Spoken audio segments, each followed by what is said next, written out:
আসসালামু আলাইকুম শিক্ষার্থীরা, আশা করি সবাই অনেক ভালো আছো। দ্বিতীয় অধ্যায়ের উপর লেকচার 4 হবে আজকে। আমরা জীবকোষ এবং টিস্যু এই অধ্যায়টার উপর এর আগে আমরা আরও 3টা লেকচার শেষ করেছি। তো তোমরা যারা আগের 3টা লেকচার যারা করো নাই, ওই লেকচার 3টা করে দেন এই ক্লাসটা করবা। কারণ বেসিক থেকে ওই বিষয়গুলো না বুঝলে কিন্তু এখানে এসে একটু সমস্যা হতে পারে। সো ওই 3টা ক্লাস খুব ভালোভাবে করে দেন এই ক্লাসটা করবা, এটা তোমার জন্য ভালো হবে। আর একটা কথা বলে রাখি, সেটা আমি যখন নোট করব তখন তুমি নোট করবা, আমি যখন লিখবো তখন তুমি লিখবা, আমি যখন চিত্র আঁকবো তখন তুমি চিত্র আঁকবা। তাহলে আমার লেকচার শেষ হয়ে যাবে, তোমার নোটও শেষ হয়ে গেল। এতে আত্মস্থ হবে, এটা তুমি খুব সহজে বুঝতে পারবা। বাট পরে আমি যে লেকচার স্লাইড দিব এটা দেখে দেখে উঠাবো, ওরকম চিন্তা ভাবনা করে যদি রাখো, এটা কিন্তু নিজের সমস্যা হবে, নিজের ক্ষতি নিজে করবা। সো আমি তোমাকে বলে দিলাম তোমার জন্য যেটা ভালো হবে।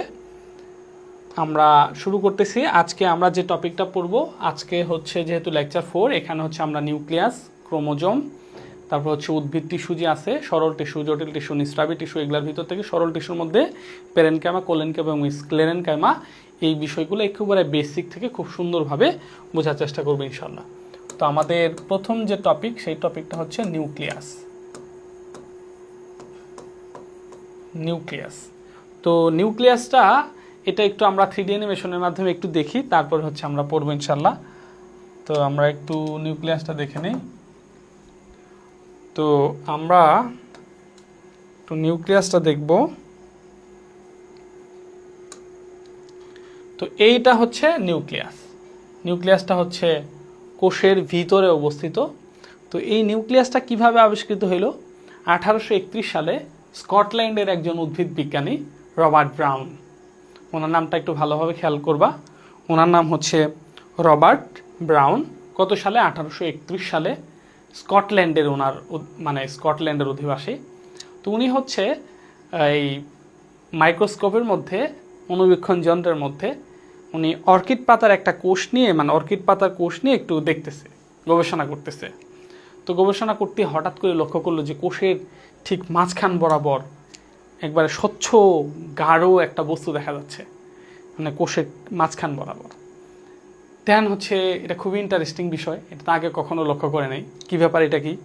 দেন আরও কয়েকটা কোষের স্লাইড আনে, দেন ওইটা অণুবীক্ষণ যন্ত্রের মধ্যে দেখে যে কথা ঠিক, প্রত্যেকটা কোষের মাঝখানেই একটু গাঢ় স্বচ্ছ একটা বস্তু দেখা যাচ্ছে, এইটা কি? দেন উনি ওটার নাম দেয়, এটা হলো কোষের কেন্দ্র। এটা কোষের কেন্দ্র। এই যে কেন্দ্রটাকে যদি আমরা ইংরেজিতে বলি তাহলে নিউক্লিয়াস। তো এইভাবেই এটার নাম হয়ে গেল নিউক্লিয়াস।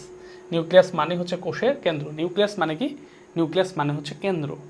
তো এই যে 1831 সালে রবার্ট ব্রাউন উনি অর্কিড পাতার নিয়ে গবেষণা করতে করতে নিউক্লিয়াস আবিষ্কার করে ফেললেন। যখন দেখলেন যে প্রত্যেকটা কোষের মাঝখান বরাবর আছে, তাহলে নিশ্চয়ই এটা সেন্ট্রাল কোনো কিছু, যেটা মাঝখানে থেকে সব কিছুকে নিয়ন্ত্রণ করে।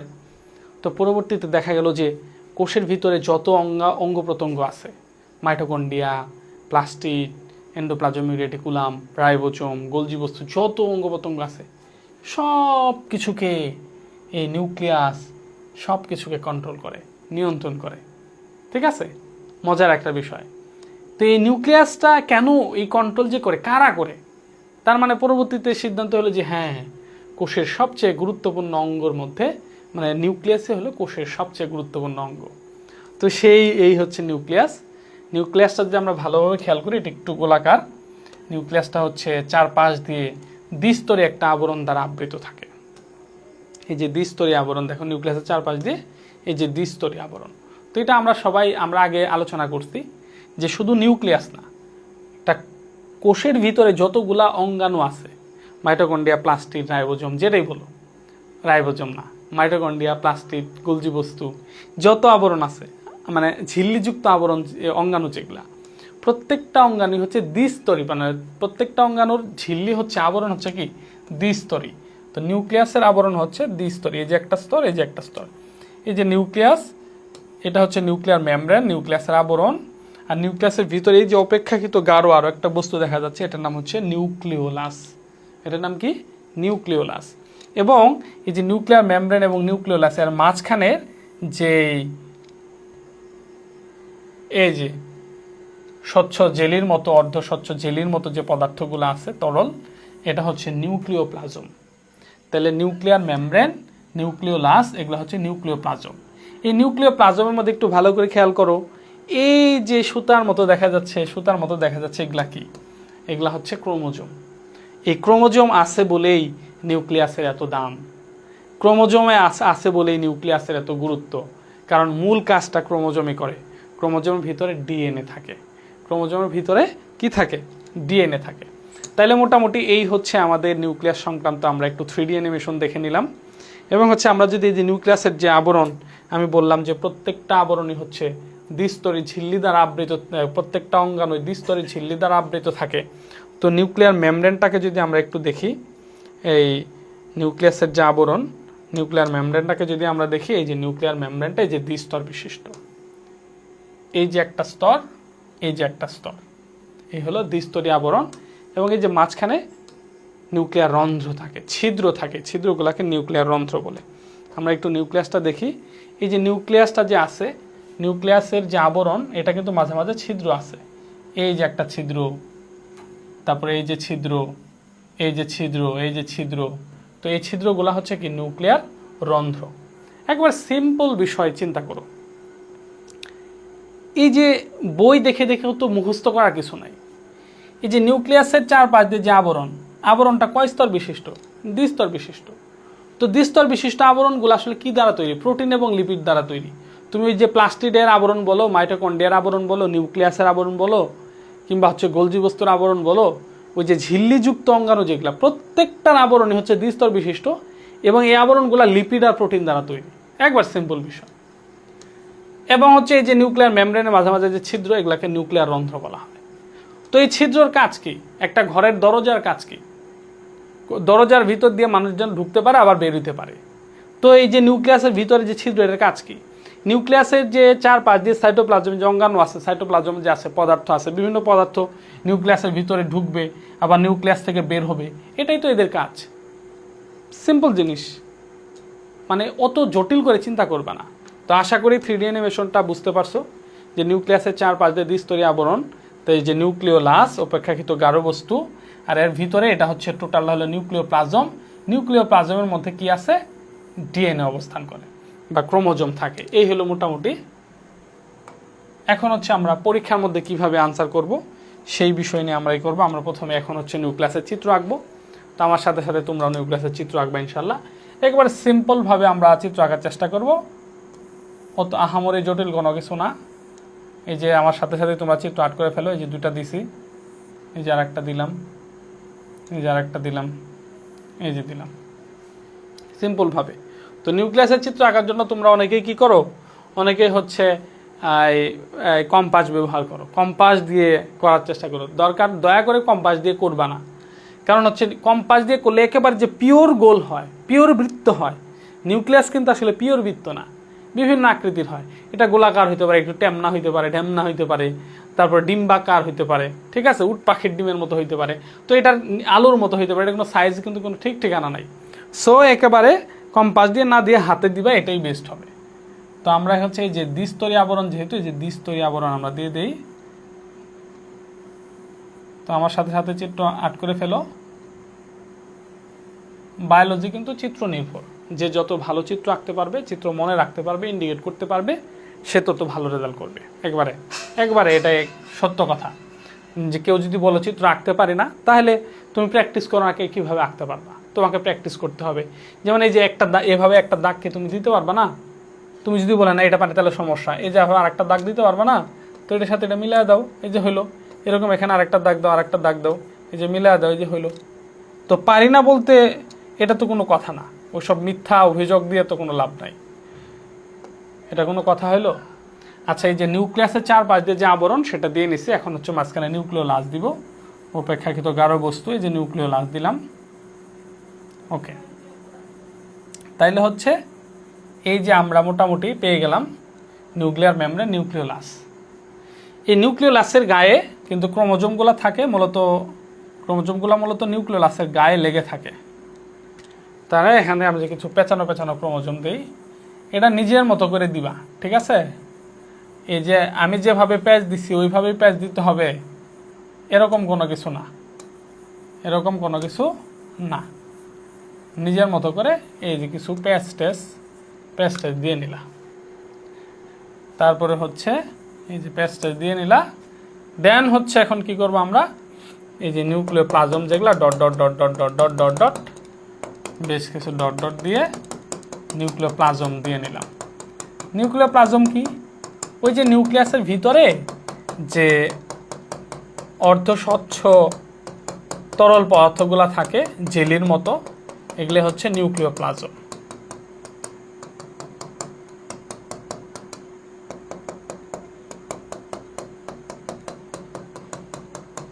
হ্যাঁ, এই তো এটা কিন্তু সিম্পলভাবেই হয়েছে, অত জটিল কিছুই না, সহজভাবে চিত্রটা আমরা রেখে ফেলছি ইনশাআল্লাহ। তো এখন চিত্র আঁকা শেষ হয়েছে, এখন আমরা ইন্ডিকেট করব। মনে রাখবা, চিত্র সুন্দর অসুন্দর বড় কথা না, ইন্ডিকেটটা এক্স্যাক্টলি পিওর বিশুদ্ধভাবে করাটা আবশ্যক। তাহলে নিউক্লিয়াসের চারপাশ যে এই যে আবরণ থাকে, এটাকে বলা হয় হচ্ছে কি নিউক্লিয়ার ঝিল্লি বা nuclear membrane. Nuclear membrane, nuclear membrane. এই যে নিউক্লিয়ার মেমব্রেন বা নিউক্লিয়ার ঝিল্লির মাঝে মাঝে ছিদ্র থাকে, এগুলাকে কি বলা হয়? ছিদ্রগুলাকে বলে নিউক্লিয়ার রন্ধ্র। তাহলে যেটা হচ্ছে কি নিউক্লিয়ার রন্ধ্র। এটা একটু আচ্ছা এখানে দিই, নিউক্লিয়ার রন্ধ্র, নিউক্লিয়ার রন্ধ্র। এরপরে হচ্ছে এই যে অপেক্ষাকৃত গাঢ় বস্তু, এই যে বাকি যে অংশটা, এটা হচ্ছে নিউক্লিওপ্লাজম, বা হচ্ছে আমরা এই যে এখানে এটা আছে, এটা আমরা ইন্ডিকেট করে দিই, এটা হচ্ছে নিউক্লিওলাস, নিউক্লিওলাস। তাহলে এটা হচ্ছে নিউক্লিয়াসের চারপাশ দিয়ে যে আবরণ, এটা হচ্ছে নিউক্লিয়ার মেমব্রেন।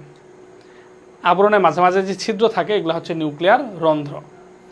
এরপরে অপেক্ষাকৃত গাঢ় যে বস্তুটা থাকে, এটা হচ্ছে কি নিউক্লিওলাস। এটা হচ্ছে এই যে ডট ডট যে দিছি, মানে নিউক্লিয়ার মেমব্রেন আর নিউক্লিওলাস এর ভিতরে যে জেলির মতো যে পদার্থ থাকে, এটা হচ্ছে কি, তাহলে এটা হচ্ছে নিউক্লিওপ্লাজম।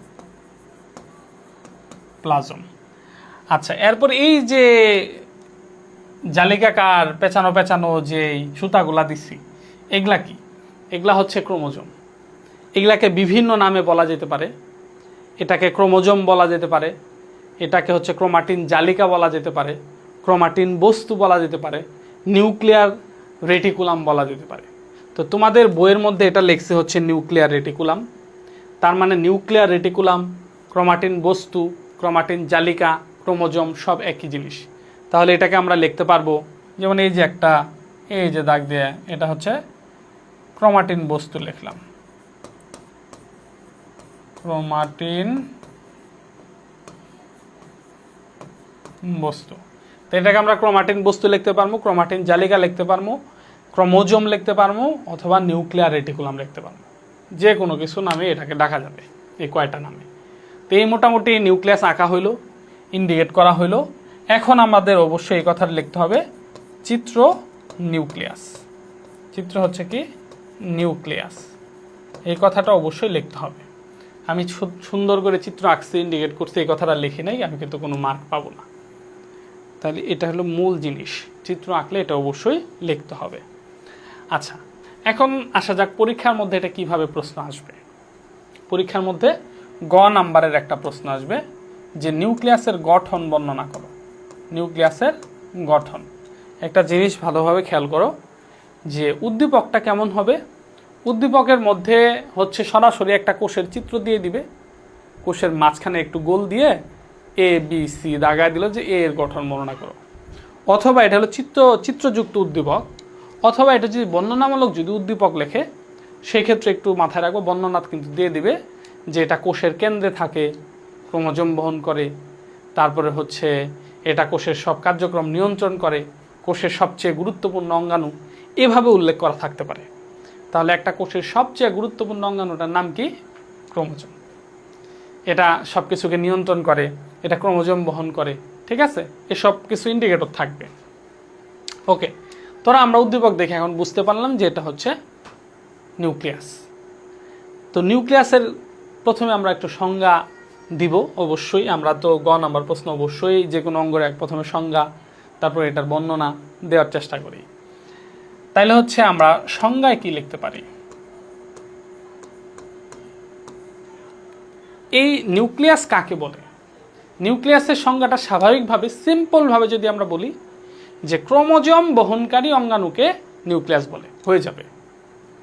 যে কোষের ভিতরে ক্রোমোজোম বহনকারী অঙ্গাণুকে নিউক্লিয়াস বলে, হয়ে যাবে, একে এক দিবে। ওই যে আমি বলছিলাম যে একে এক পাবো, তবে স্যারের মনোভূত হবে না, স্যারের মনোরঞ্জন হবে না। স্যারের মনোরঞ্জনের জন্য ক্রোমোজোমের এই নিউক্লিয়াসের আমরা যে সংজ্ঞা দিব, এটার মধ্যে তিনটা বেসিক জিনিস, তিনটা মূল কথা উল্লেখ রাখতে হবে। এক নাম্বার হচ্ছে এই নিউক্লিয়াসটা কোথায় অবস্থান করে। নিউক্লিয়াসটা অবস্থান করে হচ্ছে একটা কোষের মধ্যে। তো একটা কোষকে, পূর্ণাঙ্গ একটা কোষকে প্রোটোপ্লাজম বলা হয়। তো এই যে আমরা যখন নিউক্লিয়াসের সংজ্ঞা দিব, তখন অবশ্যই একটা জিনিস মনে রাখবো, যেটা কোথায় অবস্থিত, প্রোটোপ্লাজমের মধ্যে অবস্থিত।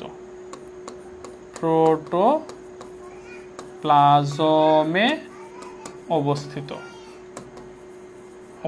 এটা হলো 1 নাম্বার পয়েন্ট। তো প্রোটোপ্লাজমটা কি, আমরা তো এটা আগের ক্লাসে পড়েছি, তাও যদি একটু বলি যে একটা কোষের চারপাশ দিয়ে কোষের আবরণ থাকে, প্লাজমা মেমব্রেন, এরপরে থাকে সাইটোপ্লাজম, মাঝখানে থাকে নিউক্লিয়াস। এই যে প্লাজমা মেমব্রেন, সাইটোপ্লাজম এবং নিউক্লিয়াস, এই তিনটা একত্রিতভাবে হলো প্রোটোপ্লাজম। মানে একটা পূর্ণাঙ্গ কোষই একটা প্রোটোপ্লাজম। তাহলে নিউক্লিয়াসটা কোথায় অবস্থিত? প্রোটোপ্লাজমের মধ্যে। কার মধ্যে অবস্থিত? প্রোটোপ্লাজমের মধ্যে অবস্থিত। এবং নিউক্লিয়াসের চারপাশ দিয়ে আবরণ থাকে। আবরণটা কয় স্তর বিশিষ্ট? দ্বিস্তর বিশিষ্ট। তো চারপাশ দিয়ে যে নিউক্লিয়াসের চারপাশ দিয়ে আবরণ থাকে, আবরণটা কয় স্তর বিশিষ্ট? 2 স্তর বিশিষ্ট। তাহলে দ্বিস্তরী আবরণ দিয়ে আবৃত। ঠিক আছে, দ্বিস্তরী আবরণ দিয়ে আবৃত। 2 নাম্বার পয়েন্ট। 3 নাম্বার পয়েন্ট হচ্ছে, এবং 3 নাম্বারটা হচ্ছে মূল পয়েন্ট, সে হচ্ছে ক্রোমোজোম। নিউক্লিয়াস কি করে? ক্রোমোজোম বহন করে। কি করে? ক্রোমোজোম বহন করে।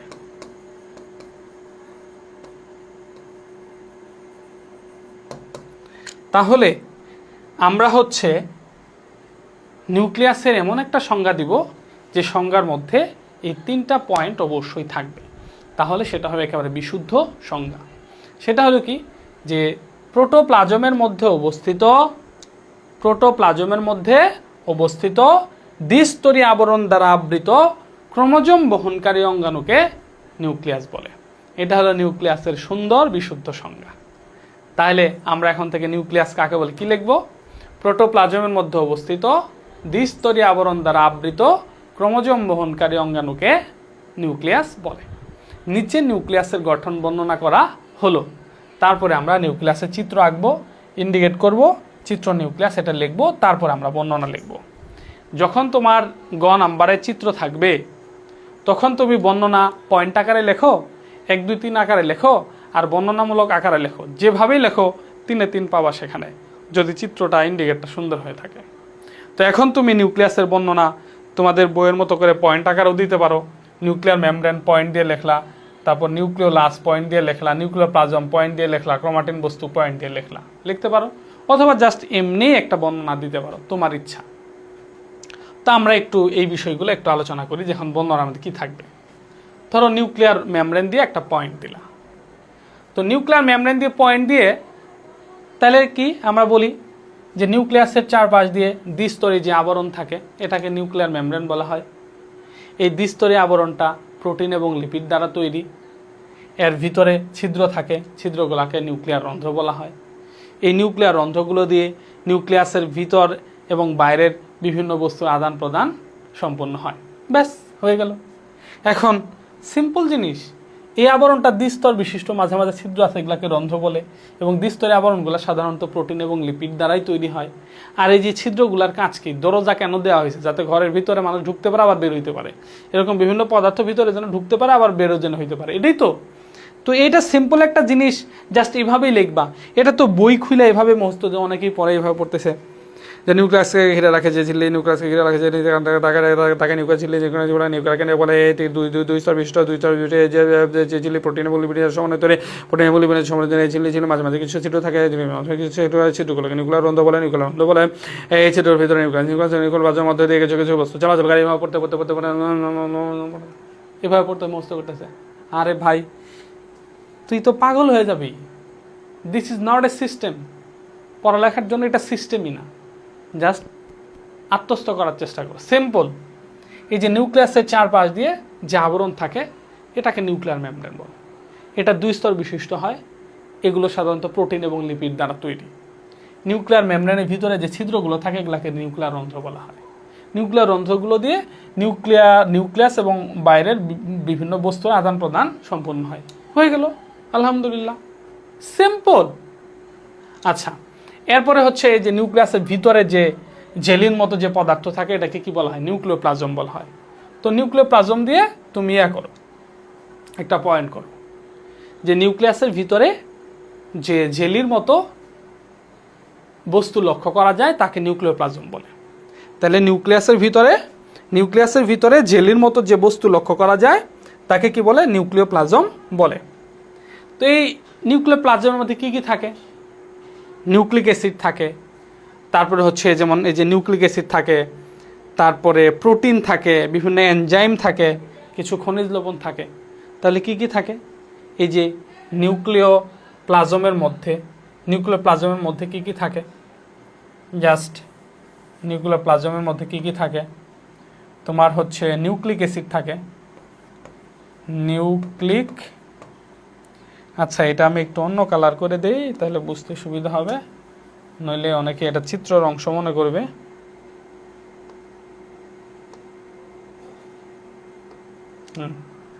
কি কি থাকে?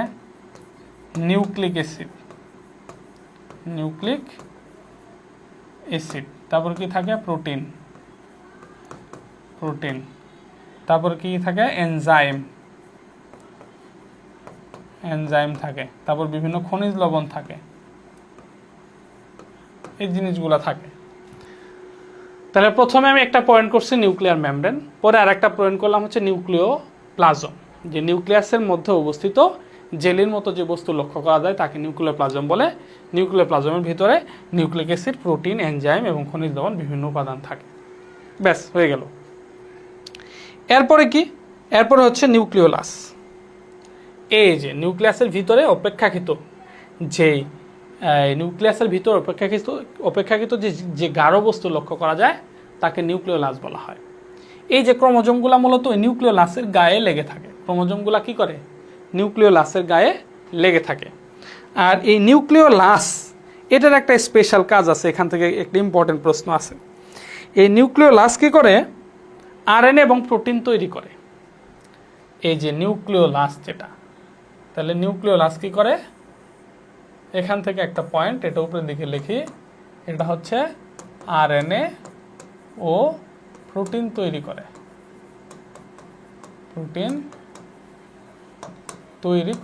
এটা অনেক সময় এমসিকিউর মধ্যে আসে, যদিও এমসিকিউ কোথায় থেকে হয় সেটার জন্য আমরা বই দাগায় দিব ইনশাল্লাহ।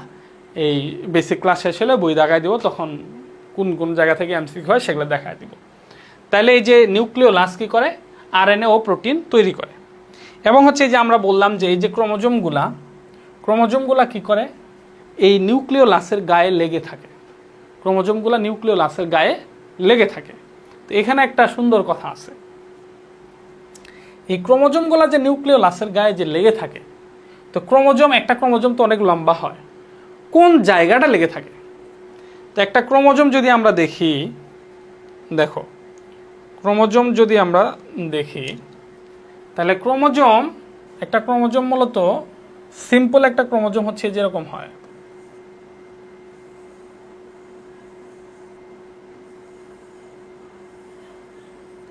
যেরকম হয় একটা ক্রোমোজোম, অনেক লম্বা থাকে। তো আমরা বলছি যে এই ক্রোমোজোমগুলা নিউক্লিওলাসের গায়ে লেগে আছে। তো ক্রোমোজোমের মূলত 2টা পার্ট থাকে। ক্রোমোজোমের 2টা অংশ থাকে। ক্রোমোজোমকে যখন অণুবীক্ষণ যন্ত্রে দেখা যায়, মূলত এগুলা যখন অণুবীক্ষণ যন্ত্রের স্লাইডের মধ্যে দেখে, তখন একটা কোষকে এমনি স্বাভাবিকভাবে দেখা যায় না, ওইটাকে বিভিন্ন রঞ্জক পদার্থ দিয়ে কালার করে দেন দেখে। তো ক্রোমোজোমগুলা যখন রঞ্জক পদার্থ ব্যবহার করা হয়, তো ক্রোমোজোমের 2টা অংশ লক্ষ্য করা যায়। একটা অংশ হচ্ছে এই রংটা রঞ্জক পদার্থ যে ব্যবহার করা হয় এটাকে গ্রহণ করতে পারে এবং ওটা বেশি গাঢ় দেখায়। আর একটা হচ্ছে রঞ্জক পদার্থ দিলে ওটা খুব একটা গাঢ় দেখায় না। এই জন্য ক্রোমোজোমের দুইটা অংশ ভাগ করা হয়েছে ক্রোমোজোমকে, একটা হচ্ছে রংগ্রাহী আর একটা হচ্ছে রং অগ্রাহী। যেমন ধরো এখানে একটা ক্রোমোজোমের মধ্যে রঞ্জক পদার্থ দেওয়া হয়েছে, তো রঞ্জক পদার্থ দেওয়ার ফলে ধরো এই যে ক্রোমোজোমের এতটুকু অংশ, এই পুরো অংশটুকু কি করছে, রঞ্জক পদার্থ নিয়ে রঞ্জক পদার্থ গ্রহণ করে ফেলছে। আর এতটুকু অংশ এই কম, মানে কালার কম দেখা যাচ্ছে, আর এগুলো হচ্ছে গাঢ় দেখা যাচ্ছে এটা। তাহলে এই পুরো অংশটা এখান থেকে শুরু করে এই পুরো অংশটা হচ্ছে যারা রংকে গ্রহণ করছে, এই জন্য এটাকে বলা হয় হচ্ছে রংগ্রাহী, রংগ্রাহী অংশ, রংগ্রাহী অংশ। আর যে অংশটা একটু কম রং গ্রহণ করছে, যেটা অনুবীক্ষণ যন্ত্রে হালকা দেখা যাচ্ছে, কালারফুল দেখা যাচ্ছে না, ওই অংশটুকু হচ্ছে রং অগ্রাহী অংশ। এই যে অংশটুকু তাহলে হচ্ছে কি, এই অংশটুকু হচ্ছে রং অগ্রাহী অংশ। এই যে এখান থেকে শুরু করে এতটুকু পর্যন্ত এটা হচ্ছে কি রং অগ্রাহী অংশ। তো এই যে রংগ্রাহী অংশ, যেটা রংগ্রাহী অংশটাকে বলা হয় হচ্ছে এটাকে বলা হয় হচ্ছে হেটারোক্রোমাটিন বা হেটেরোক্রোমাটিন। আর রং অগ্রাহী অংশটা এটাকে বলা হয় হচ্ছে ইউক্রোমাটিন। তাহলে এই যে রং অগ্রাহী যে অংশ, এই অংশটাকে বলা হয় হচ্ছে, এই অংশটাকে বলা হচ্ছে ইউক্রোমাটিন, ইউক্রোমাটিন। আর রং গ্রাহী অংশ এটাকে বলা হয় হেটেরোক্রোমাটিন, হেটেরোক্রোমাটিন। তাহলে দেখো আমরা একটা জিনিস শিখলাম, যদি এটা আমাদের বইয়ের মানে আমাদের মূল আলোচনার বিষয় না, আমাদের out of the topic, but বইয়ের মধ্যে হালকা একটু লেখা আছে যে রং অগ্রাহী অংশ নিউক্লিওলাসের সাথে যুক্ত থাকে। জাস্ট এটার আমরা একটু ব্যাখ্যা করার চেষ্টা করলাম যে একটা ক্রোমোজোমের ক্রোমোজোমকে যখন অনুবীক্ষণ যন্ত্রে দেখা হয়, স্বাভাবিকভাবে দেখা যায় না, রঞ্জক পদার্থ প্রয়োগ করে তারপরে ক্রোমোজোমকে দেখতে হয়। তো যখন ক্রোমোজোমের ভিতরে রঞ্জক পদার্থ প্রয়োগ করা হবে, তখন বিজ্ঞানীরা ভালো করে খেয়াল করলো যে ক্রোমোজোমের সম্পূর্ণ অংশই রঙিন দেখা যায় না, একটা অংশ রঙিন দেখা যায় আর একটা অংশ রংহীন বা কম রং গ্রহণ করে, এদের একটু বর্ণহীন মনে হয়। এই জন্য ক্রোমোজোমটাকে দুইটা ভাগে ভাগ করা হলো, যেটা যতটুকু অংশ রং গ্রহণ করে এটা হলো রংগ্রাহী অংশ, এর নাম হচ্ছে হেটেরোক্রোমাটিন। আর আরেকটা অংশ হলো রং অগ্রাহী অংশ, এটা হচ্ছে ইউক্রোমাটিন। এই যে ইউক্রোমাটিন অংশ যেটা বা রং অগ্রাহী অংশ যেটা, এই অংশটাই মূলত নিউক্লিওলাসের সাথে লেগে থাকবে। তাহলে প্রত্যেকটা ক্রোমোজোমই সাধারণত নিউক্লিওলাসের সাথে লেগে থাকে। তো নিউক্লিওলাসের সাথে কোন অংশটা লেগে থাকবে, যেটা হচ্ছে রং অগ্রাহী ইউক্রোমাটিন, যেটা এই অংশটুকু ওই নিউক্লিওলাসের সাথে লেগে থাকবে। তো মোটামুটি বুঝতে পারছি আশা করি। তাহলে এই যে নিউক্লিওলাসের গায়ে ক্রোমোজোমগুলো লেগে থাকে, তো ক্রোমোজোমগুলো কোন অংশ লেগে থাকবে, রং অগ্রাহী বা ইউক্রোমাটিন অংশগুলো এই নিউক্লিওলাসের গায়ে লেগে থাকবে। যেমন ধরো এই ক্রোমোজোমটা হলে যে এখান থেকে শুরু করে এত বড় একটা ক্রোমোজোম, এই ক্রোমোজোমের এই অংশটুকু নিউক্লিওলাসের সাথে লেগে আছে। তো যে অংশটুকু নিউক্লিওলাসের সাথে লেগে আছে, ওই অংশটুকুই হচ্ছে কি ইউক্রোমাটিন বা হচ্ছে রং অগ্রাহী অংশ। এই জন্যই ওইটা নিউক্লিওলাসের সাথে লেগে আছে। তাহলে নিউক্লিওলাসের সাথে লেগে থাকবে, কে লেগে থাকবে,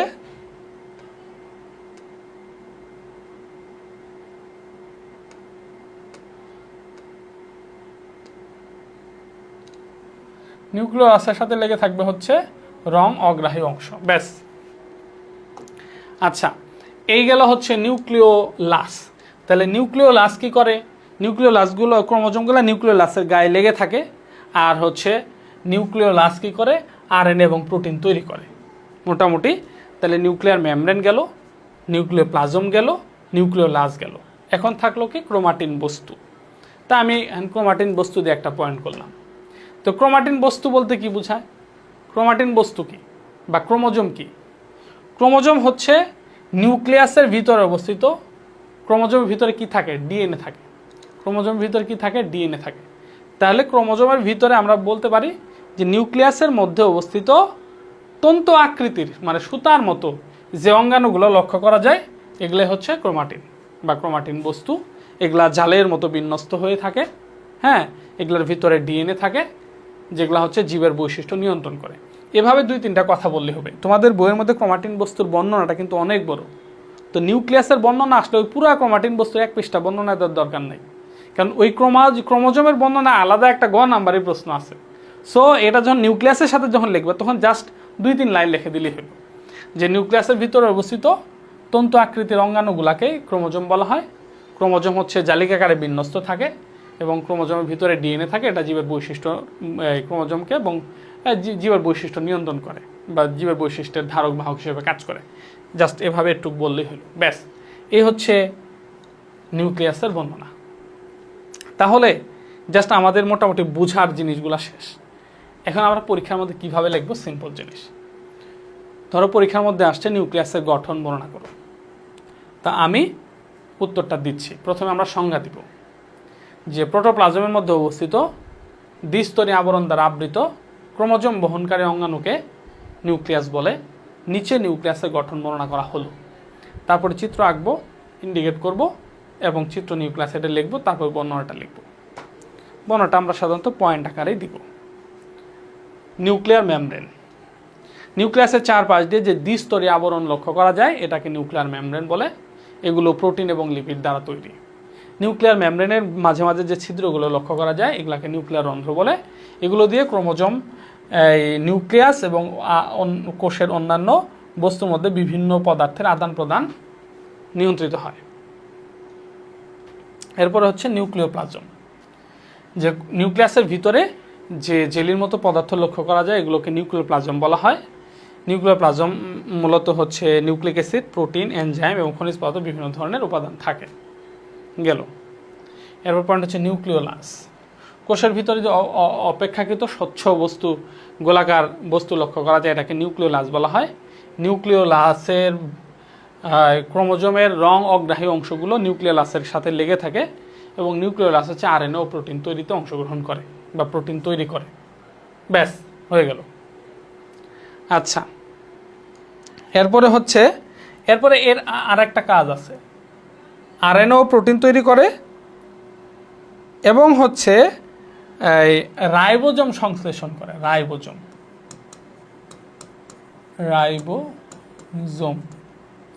তো সংশ্লেষণ করা আর তৈরি করা একই জিনিস। আরএনএ ও প্রোটিন তৈরিতে অংশগ্রহণ করে, আবার রাইবোজোম তৈরিও করে। আচ্ছা, গেল। এরপর হচ্ছে ক্রোমাটিন বস্তু, পয়েন্ট দিলাম যে নিউক্লিয়াসের ভিতরে যে তন্তু আকৃতির অঙ্গাণুগুলো লক্ষ্য করা যায় এগুলাকে ক্রোমোজোম বলে। ক্রোমোজোমের ভিতরে ডিএনএ অবস্থান করে, এটি হচ্ছে জীবের বংশগতীয় বৈশিষ্ট্য নিয়ন্ত্রণ করে। ব্যাস, হয়ে গেল। এই যে নিউক্লিয়াসে সুন্দর একটা বর্ণনা দিয়ে দিলাম, আলহামদুলিল্লাহ। তো আশা করি এভাবেই তোমরা আনসার করার চেষ্টা করবা, চিত্রগুলো ভালোভাবে প্র্যাকটিস করবা, হয়ে যাবে ইনশাল্লাহ। তো এই মোটামুটি ছিল নিউক্লিয়াস। এখন আমরা যে টপিকটা পড়ব সেটা হচ্ছে ক্রোমোজোমের বর্ণনা পড়ব। তো ক্রোমোজোমের বর্ণনাও একটা গ নাম্বারের প্রশ্ন। তা আমরা অলরেডি এখানে ক্রোমোজোম রিলেটেড একটু পড়ে ফেলছি, তাও এখানে ক্রোমোজোমের চিত্রটা আমরা একটু আঁকা শিখি।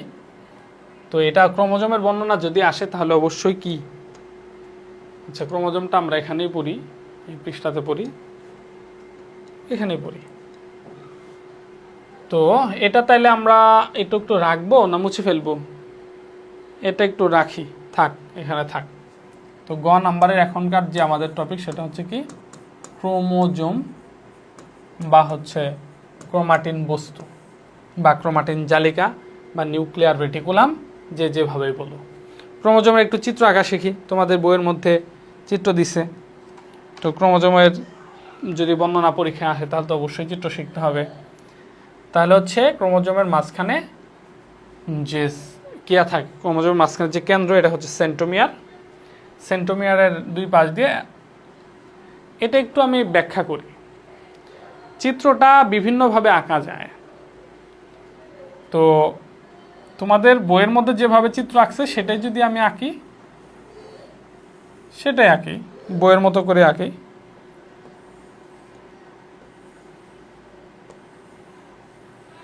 এই যে এইভাবে একটা চিত্র আঁকলেই হবে। এখন তুমি এগুলা হচ্ছে একটু এই যে এরকম এরকম একটু পেঁচা পেঁচা পেঁচা পেঁচা দিলা, পেঁচা পেঁচা দিলা, এইভাবে চিত্র আঁকলে হবে, কোনো সমস্যা নাই। বাট হচ্ছে তুমি যদি চাও যে ক্রোমোজোম আসলে ক্রোমোজোমকে এই যে দুইটা চিত্র দিতে পারো, এই চিত্রটাও দিতে পারো। এখানে আর একটা চিত্র আমি আর্ট করি, যেমন ধরো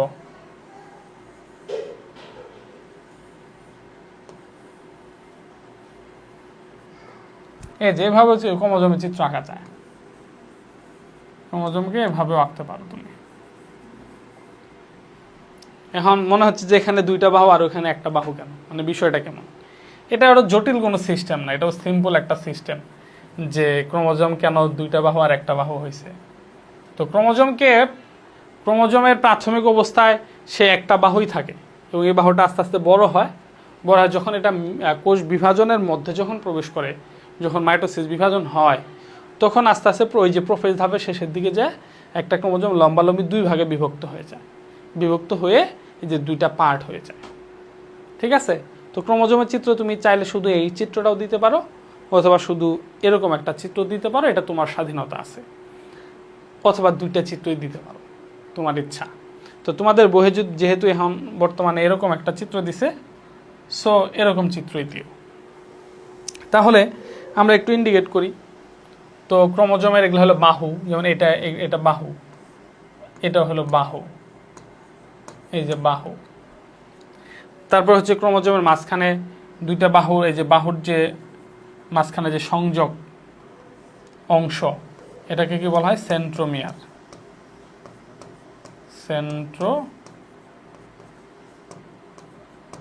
সেন্ট্রোমিয়ার। আচ্ছা, বাহু, সেন্ট্রোমিয়ার।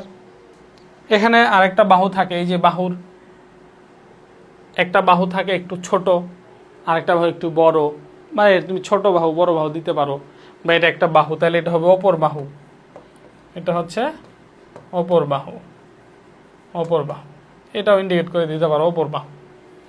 আবার এটা একটা বাহু, কিন্তু বাহু যখন, বা এটা একটা ক্রোমোজোম বলা যায়, কিন্তু ক্রোমোজোম যখন দুইটা ভাগে ভাগ হয়ে গেল তখন সেটাকে বলে ক্রোমাটিড। তার মানে এই যে ক্রোমোজোমে ধরো একটা বাহু, এই যে এরকম একটা বাহু ছিল, এখন এই বাহুটা মাঝখান দিয়ে কি হলো? ভাগ হয়ে গেল, মাঝখান দিয়ে চিরে ভাগ হয়ে গেল, এই যে দুইটা ভাগে ভাগ হয়ে গেল। এই যে এখন যে দুইটা ভাগ হয়েছে, তা আগে ওইটা ছিল ক্রোমোজোম, আর যখন দুইটা ভাগ হলো তখন হলো কি? ক্রোমাটিড। এই দুইটা হলো কি? ক্রোমাটিড হলো। তাহলে এখানে যে দুইটা কি? ক্রোমাটিড। এই দুইটা কি হয়ে গেল? ক্রোমাটিড। তাহলে এখানে আমরা ইন্ডিকেট করতে পারি যে এই দুইটা হচ্ছে কি? এই দুইটা হচ্ছে কি? ক্রোমাটিড।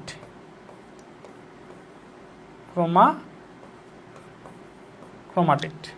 তো এখানে মজার আর একটা বিষয় আছে, সেটা হলো এই যে ক্রোমাটিডগুলা, এগুলাকে দুই ধরনের হয়। এগুলাকে একটা ক্রোমোজোমে থেকেই প্রথমে ধরে একটা বাহু ছিল, এই বাহুটা চিরে এই দুইটা বাহু হয়েছে, ক্রোমাটিড। তাহলে এটা হলো এই ক্রোমাটিডটা, এটা হলো, এরা দুটো হলো পরস্পরের সিস্টার ক্রোমাটিড। সিস্টার, একই মায়ের দুইটা সন্তান যদি হয় তাহলে ওই দুইটা সিস্টার বোন না? সেমভাবে এই একটা মাঝখান দিয়ে ভাগ হয়ে দুইটা ক্রোমাটিড হয়েছে, এই জন্য এই দুইটাকে বলা হয় সিস্টার ক্রোমাটিড। আবার যদি এরকম হয়, যেমন এখানে একটা কোষ আছে, যেমন এখানে একটা ক্রোমোজোম আছে, এখানে একটা ক্রোমোজোম আছে, দেখো, তো এটা ভাগ হয়ে দুইটা ক্রোমাটিড হয়েছে, এই যে দুইটা ক্রোমাটিড হয়েছে। তার মানে এই যে এই দুইটা এ আর ও হচ্ছে কি? সিস্টার। আবার ওর সাথে ওর হচ্ছে, মানে এ আর এ হচ্ছে কি? দুইটা কি একই মাও? এটা মা আলাদা, এটা মা আলাদা, তার মানে দুইটা হলো আলাদা আলাদা, এরা হচ্ছে নন সিস্টার ক্রোমাটিড। আর এই দুইটা হচ্ছে পরস্পরের সিস্টার ক্রোমাটিড। যেহেতু ক্রোমাটিড নিয়ে আলোচনা আসছে, এই জন্য এটা বললাম। এটা যখন ইন্টারমিডিয়েট উঠবা, ইন্টারমিডিয়েটের জন্য এটা কাজে লাগবে, আগে থেকে একটু বেসিক দিয়ে রাখলাম। তাইলে হচ্ছে যে একটা ক্রোমোজোম দুইটা ভাগে ভাগ হলো, তখন দুইটা ক্রোমাটিডে পরিণত হয়ে গেল। This is the difference between chromatid and chromosome. Chromatid এবং ক্রোমোজোমের মধ্যে ডিফারেন্টটা কি? ক্রোমোজোম আর ক্রোমাটিড একই জিনিস, তো যখন একলা একলা আসে তখন সেটা ক্রোমোজোম, যখন দুই ভাগে ভাগ হয়ে গেল তখন দুইটা ক্রোমাটিড আলাদা হয়ে গেল, ব্যাস এই। আর একটা ক্রোমোজোমেরই দুইটা ক্রোমাটিড হচ্ছে সিস্টার, আর ভিন্ন ভিন্ন ক্রোমোজোমের দুইটা ক্রোমাটিড হচ্ছে নন সিস্টার ক্রোমাটিড। এই ওকে, আচ্ছা, মোটামুটি ক্রোমোজোমের একটু চিত্র আঁকলে হবে, এবং হলো চিত্র ক্রোমোজোম এটা লিখবো অবশ্যই, আমি এখানে জায়গা পাচ্ছি না, তাও একটু লিখে রাখি যে চিত্র ক্রোমোজোম,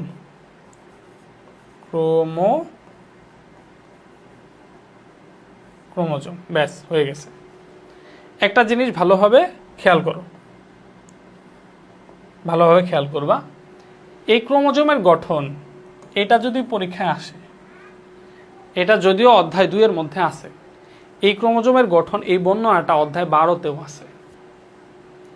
তার মানে অধ্যায় 2 এর সাথে অধ্যায় 12 রিলেটেড একটা সৃজনশীল হইতে পারে। একটা জিনিস ভালোভাবে খেয়াল করবা, যে তোমাদের একটা ধারণা থাকে যে একটা অধ্যায় পড়ছি, এই অধ্যায় থেকেই সম্ভবত একটা সৃজনশীল আসবে, বিষয়টা এরকম না। একটা সৃজনশীলের মধ্যে কি কি থাকে? ক নাম্বার, খ নাম্বার, গ নাম্বার, ঘ নাম্বার, 4টা প্রশ্ন থাকে। এরকম বোর্ডের অসংখ্য বোর্ডের কোশ্চেন আমি দেখছি, ক নাম্বারটা এক অধ্যায়ের, খ নাম্বার অন্য অধ্যায়ের, গ নাম্বার অন্য অধ্যায়ের, ঘ নাম্বার অন্য অধ্যায়ের, 4টা অধ্যায় মিলে একটা সৃজনশীল হয়েছে। এই জন্য তোমরা অনেকে অধ্যায় স্কিপ করো, অধ্যায় বাদ দিতে চাও যে একটা অধ্যায় বাদ দিব, এটার কোনো সুযোগ নাই। তুমি যদি একটা অধ্যায় বাদ দাও, তাহলে একটা সৃজনশীলের গ ঘ তুমি একটা অধ্যায় পড়ছো, ওখান থেকে কমন পাইছো, বাট ক খ আসছে অন্য অধ্যায় থেকে, সে অধ্যায়টা তুমি পড়ো নাই, তাহলে এটার আনসার তুমি কিভাবে করবা? এটা আনসার করতে পারবা না। এই জন্য কোনো অধ্যায় বাদ দেওয়ার কোনো সুযোগ নাই। তুমি আমাকে বলছো স্যার ইম্পর্টেন্ট আমাদের সিলেবাস থেকে কয়েকটা ইম্পর্টেন্ট অধ্যায় বলে দেন, ওইগুলো পড়লেই সৃজনশীল প্রশ্ন কমন পাবে, এরকম কয়েকটা অধ্যায় বলে দেন। তো আমি তোমাকে বলে দিলাম যে এই অধ্যায় কটা ইম্পর্টেন্ট, পড়া এইগুলো বাদ দাও, তা আমি তোমার সর্বনাশ করে দিলাম। তো একটা টিচার হিসেবে আমি তোমার সর্বনাশ করতে পারি না। আমার কাছে অধ্যায়ের জন্য কোনো সাজেশন না। আমাকে যদি বলো যে এই অধ্যায়ের মধ্যে কী কী ইম্পর্টেন্ট টপিক আছে, আমি সেটা বলতে পারবো। আমি এটাও বলতে পারবো যে এটা পরীক্ষায় আসবে, এটা আসবে না, এটা আসবে, এটা পড়ে রাখ, এটা আসবে আসবে আসবে, ওটা আসবেই। কিন্তু আমাকে যদি বলো যে 14টা অধ্যায়ের মধ্যে 4টা অধ্যায় আমাকে বাদ দিয়ে দেন, আমি এই কাজ করবো না, কারণ আমি তোমার ক্ষতি করে ফেলবো তাইলে। কারণ ওই যে গ ঘ আসছে ঠিক আছে, কিন্তু ক খ যে অধ্যায় বাদ দিছে ওইটা থেকে আসছে, তাহলে কীভাবে? বাদ দেওয়ার কোনো সুযোগ নাই, মনে রাখবা। তাহলে অধ্যায় 12-র সাথে রিলেটেড কোশ্চেন হলে এটা আসবে। তা আমরা এমনভাবে পড়ার চেষ্টা করব ব্যালেন্স করে, যাতে অধ্যায় 12-র সাথে মিল রেখে এটার আনসার যেন করা যায়। ঠিক আছে? সো চলো আমরা এখন ক্রোমোজোম বর্ণনাটা কীভাবে দিব সেটা আসে।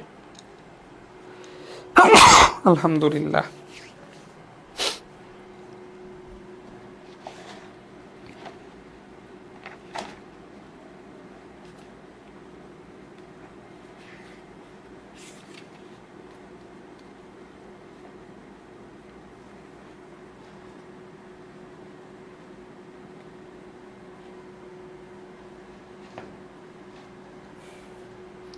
আচ্ছা, তো ক্রোমোজোমের ক্ষেত্রে প্রথমে আসে সংজ্ঞা, যে ক্রোমোজোম কাকে বলে, ক্রোমোজোম কোথায় অবস্থিত।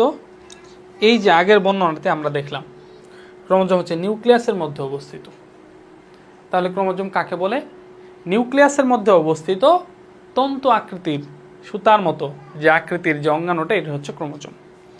তাহলে ক্রোমোজোমের একটা সুন্দর বর্ণনা দিব। ক্রোমোজোমের ভিতরে কিন্তু ডিএনএ থাকে।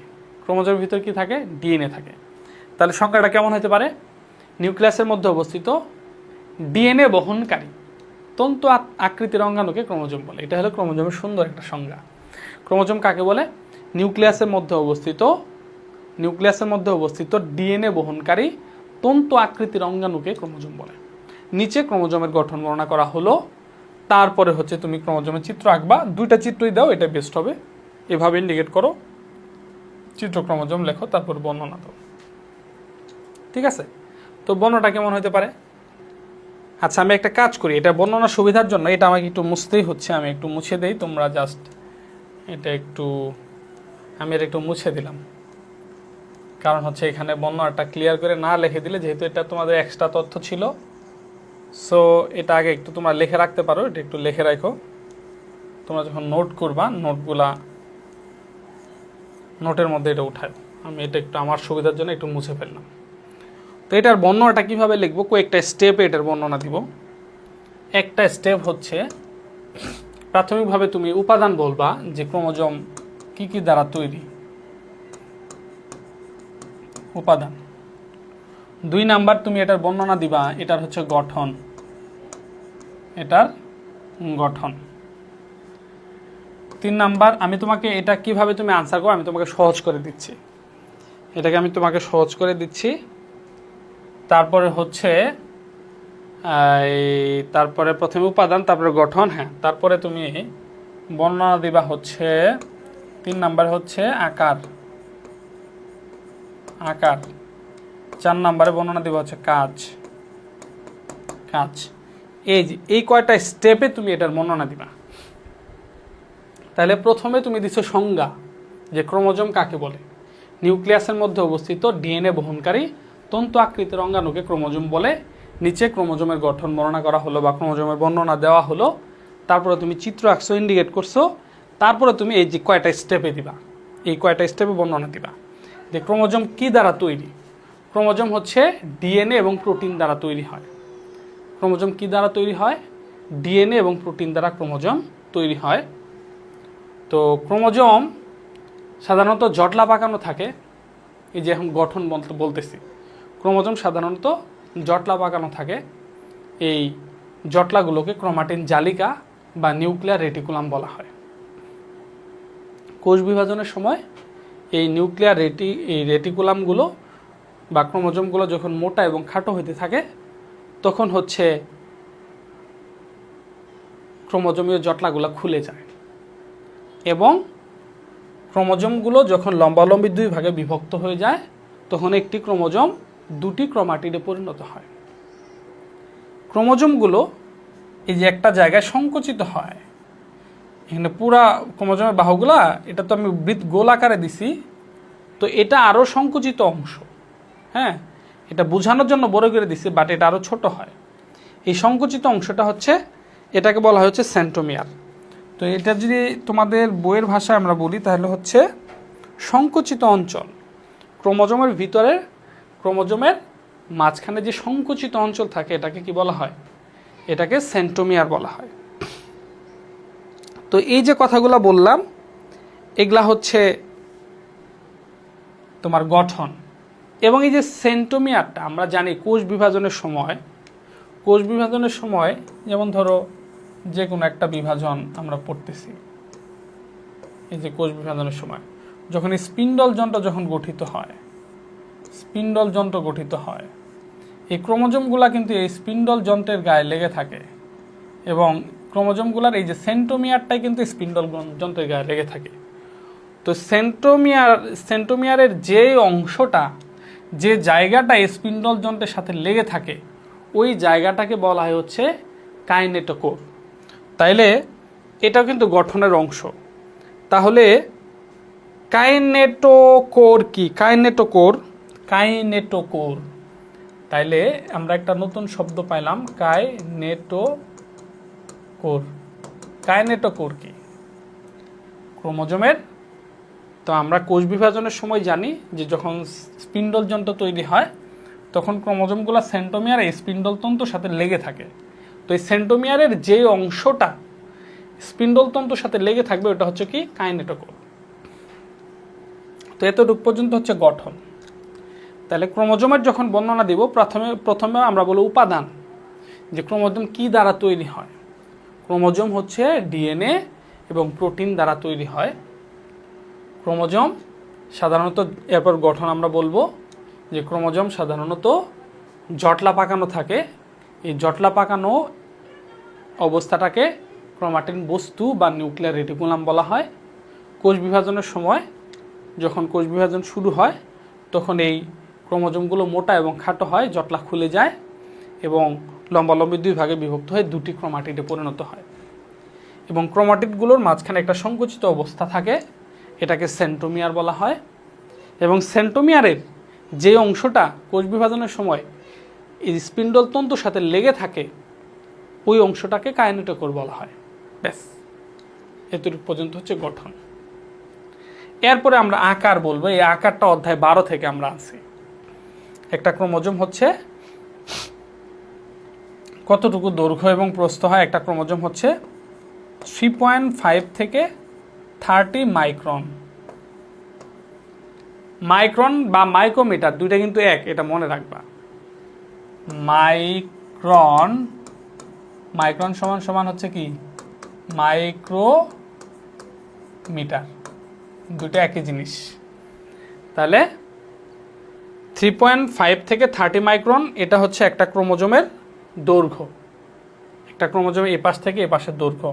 এবং প্রস্থ হচ্ছে কি, প্রস্থ হচ্ছে ক্রোমোজোমের প্রস্থ কত, দাঁড়াও বই থেকে একটু দেখি, ভুলে গেলাম।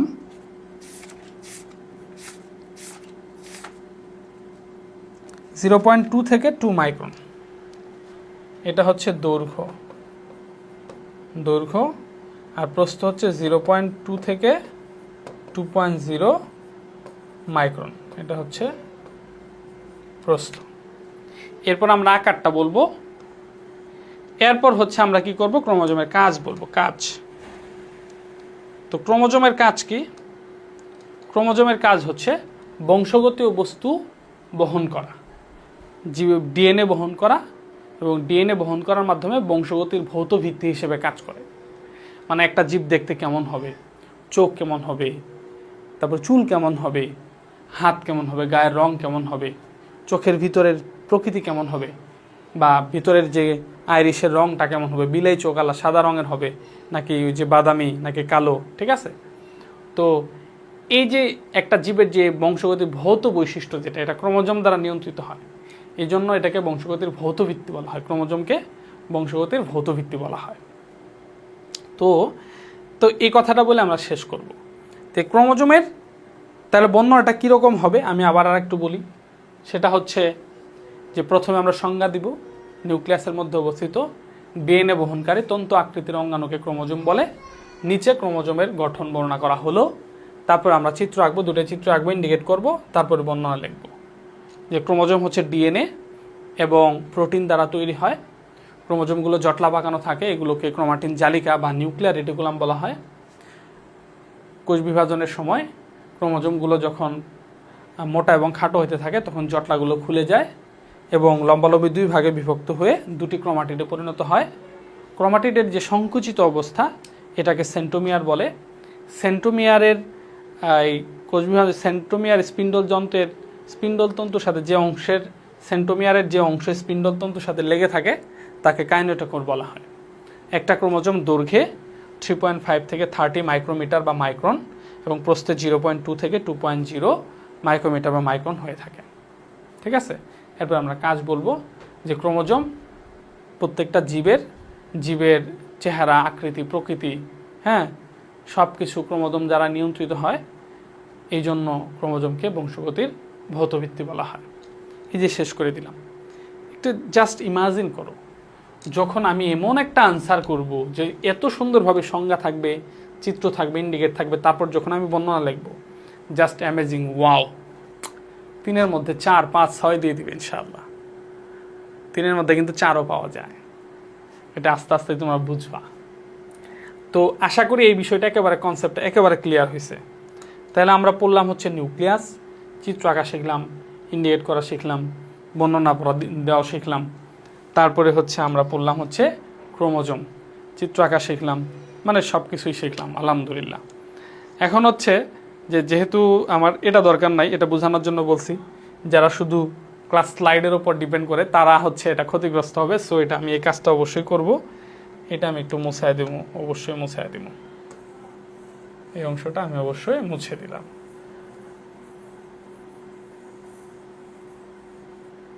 এটা মনে রাখবা, আমি কিন্তু আমার ক্লাস স্লাইড থেকে অনেক কিছুই মুছে দিই।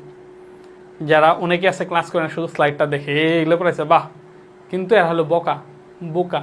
তুমি বেসিক টু প্রো কোর্সে আসো, আমার কোর্সে আসো, তা আমি অনেক কিছুই পড়াবো যেগুলো বইয়ে নাই, কিন্তু এগুলো তোমার দরকার, বেসিক ক্লিয়ার করার জন্য এগুলো দরকার, মাইন্ডেড। এখন আমরা যেটা পড়ব সেটা হচ্ছে যে উদ্ভিদ যে কোষ আছে, টিস্যু, আমরা টিস্যুর মধ্যে প্রবেশ করতেছি। তো প্রথমে আসা যাক টিস্যু কি। তা আমরা তো এখন মূলত উদ্ভিদ টিস্যুটাই পড়ব, উদ্ভিদ টিস্যু। তো প্রথমে আসা যাক টিস্যু কাকে বলে। টিস্যু জিনিসটা কি? টিস্যু হচ্ছে একটা কোষগুচ্ছ, গ্রুপ, একটা কোষের গ্রুপ, 4-5টা কোষ একত্রিত হয়ে একটা গ্রুপ হয়েছে। যেমন হচ্ছে ধরো একলা একলা আমার দ্বারা একটা কাজ করা সম্ভব না, 4-5জন মিলে আমরা একত্রিত হয়ে একটা কাজ করলাম, এই যে অনেকটা এরকম। তাইলে টিস্যু হচ্ছে কোষের গ্রুপ, অনেকগুলা কোষ একত্রিত হয়ে, কয়েক রকমের কোষ একত্রিত হয়ে একটা কাজে অংশগ্রহণ করছে, তাহলে এই গ্রুপটাকে আমরা টিস্যু বলবো। তাহলে টিস্যুর সংজ্ঞাটা কি হইতে পারে? সুন্দর করে একটা টিস্যুর সংজ্ঞা দেওয়া যেতে পারে। সংজ্ঞাটা কি? একগুচ্ছ কোষ, একগুচ্ছ কোষ একটি নির্দিষ্ট স্থানে উৎপন্ন হয়ে একটা নির্দিষ্ট কাজে অংশগ্রহণ করবে। এই যে বলছিলাম একটা কাজ করব, আমার দ্বারা তো সম্ভব না, 4-5জন মিলে করলাম, তাহলে এই যে 4-5জন মিলে একগুচ্ছ কোষ একটা নির্দিষ্ট কাজ করবে। আমি এটা করবো, ও এটা করবো, ও এটা করবো, বিষয়টা এরকম না, উদ্দেশ্যটা ফাইনাল যে আমরা এই কাজটা করব।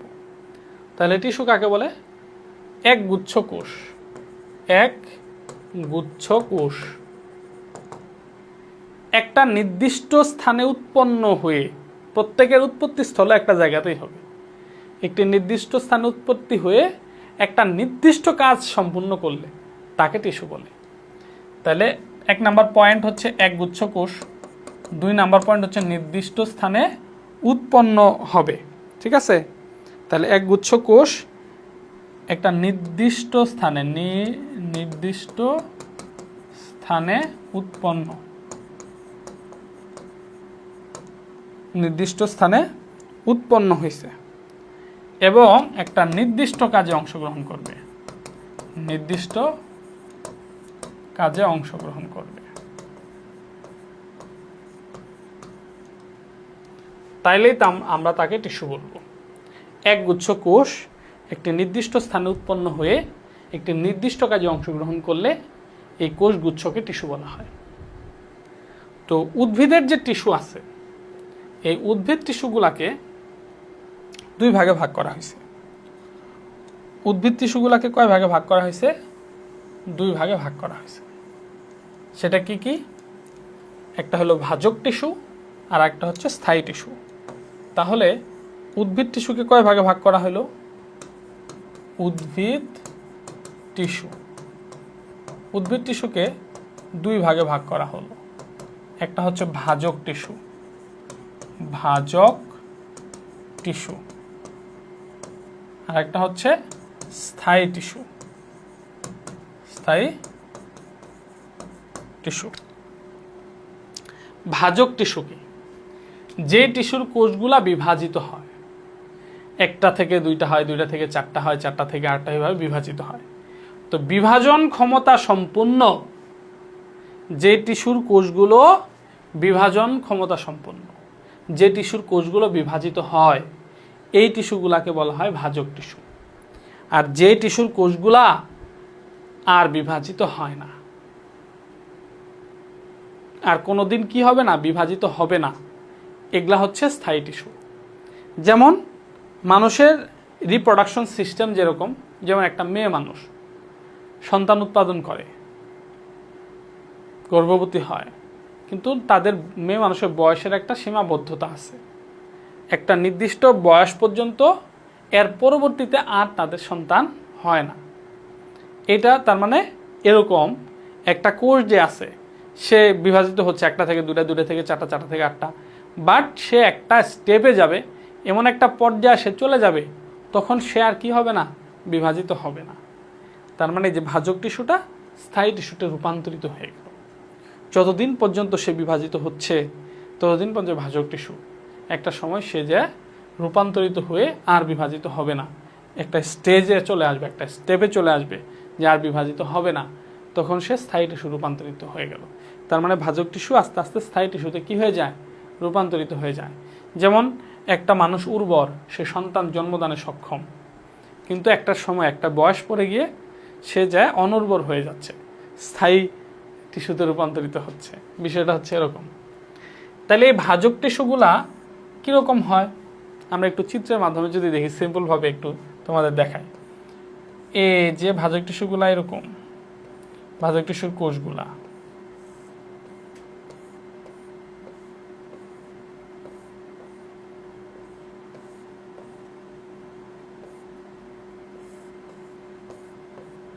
এই যে এগুলো ভাজক টিস্যুর কোষ।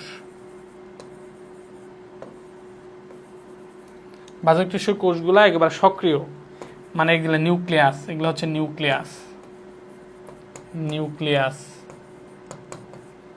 তারপর হচ্ছে যে যেহেতু উদ্ভিদ কোষ, তার মানে কোষ প্রাচীর আছে, কোষ প্রাচীর।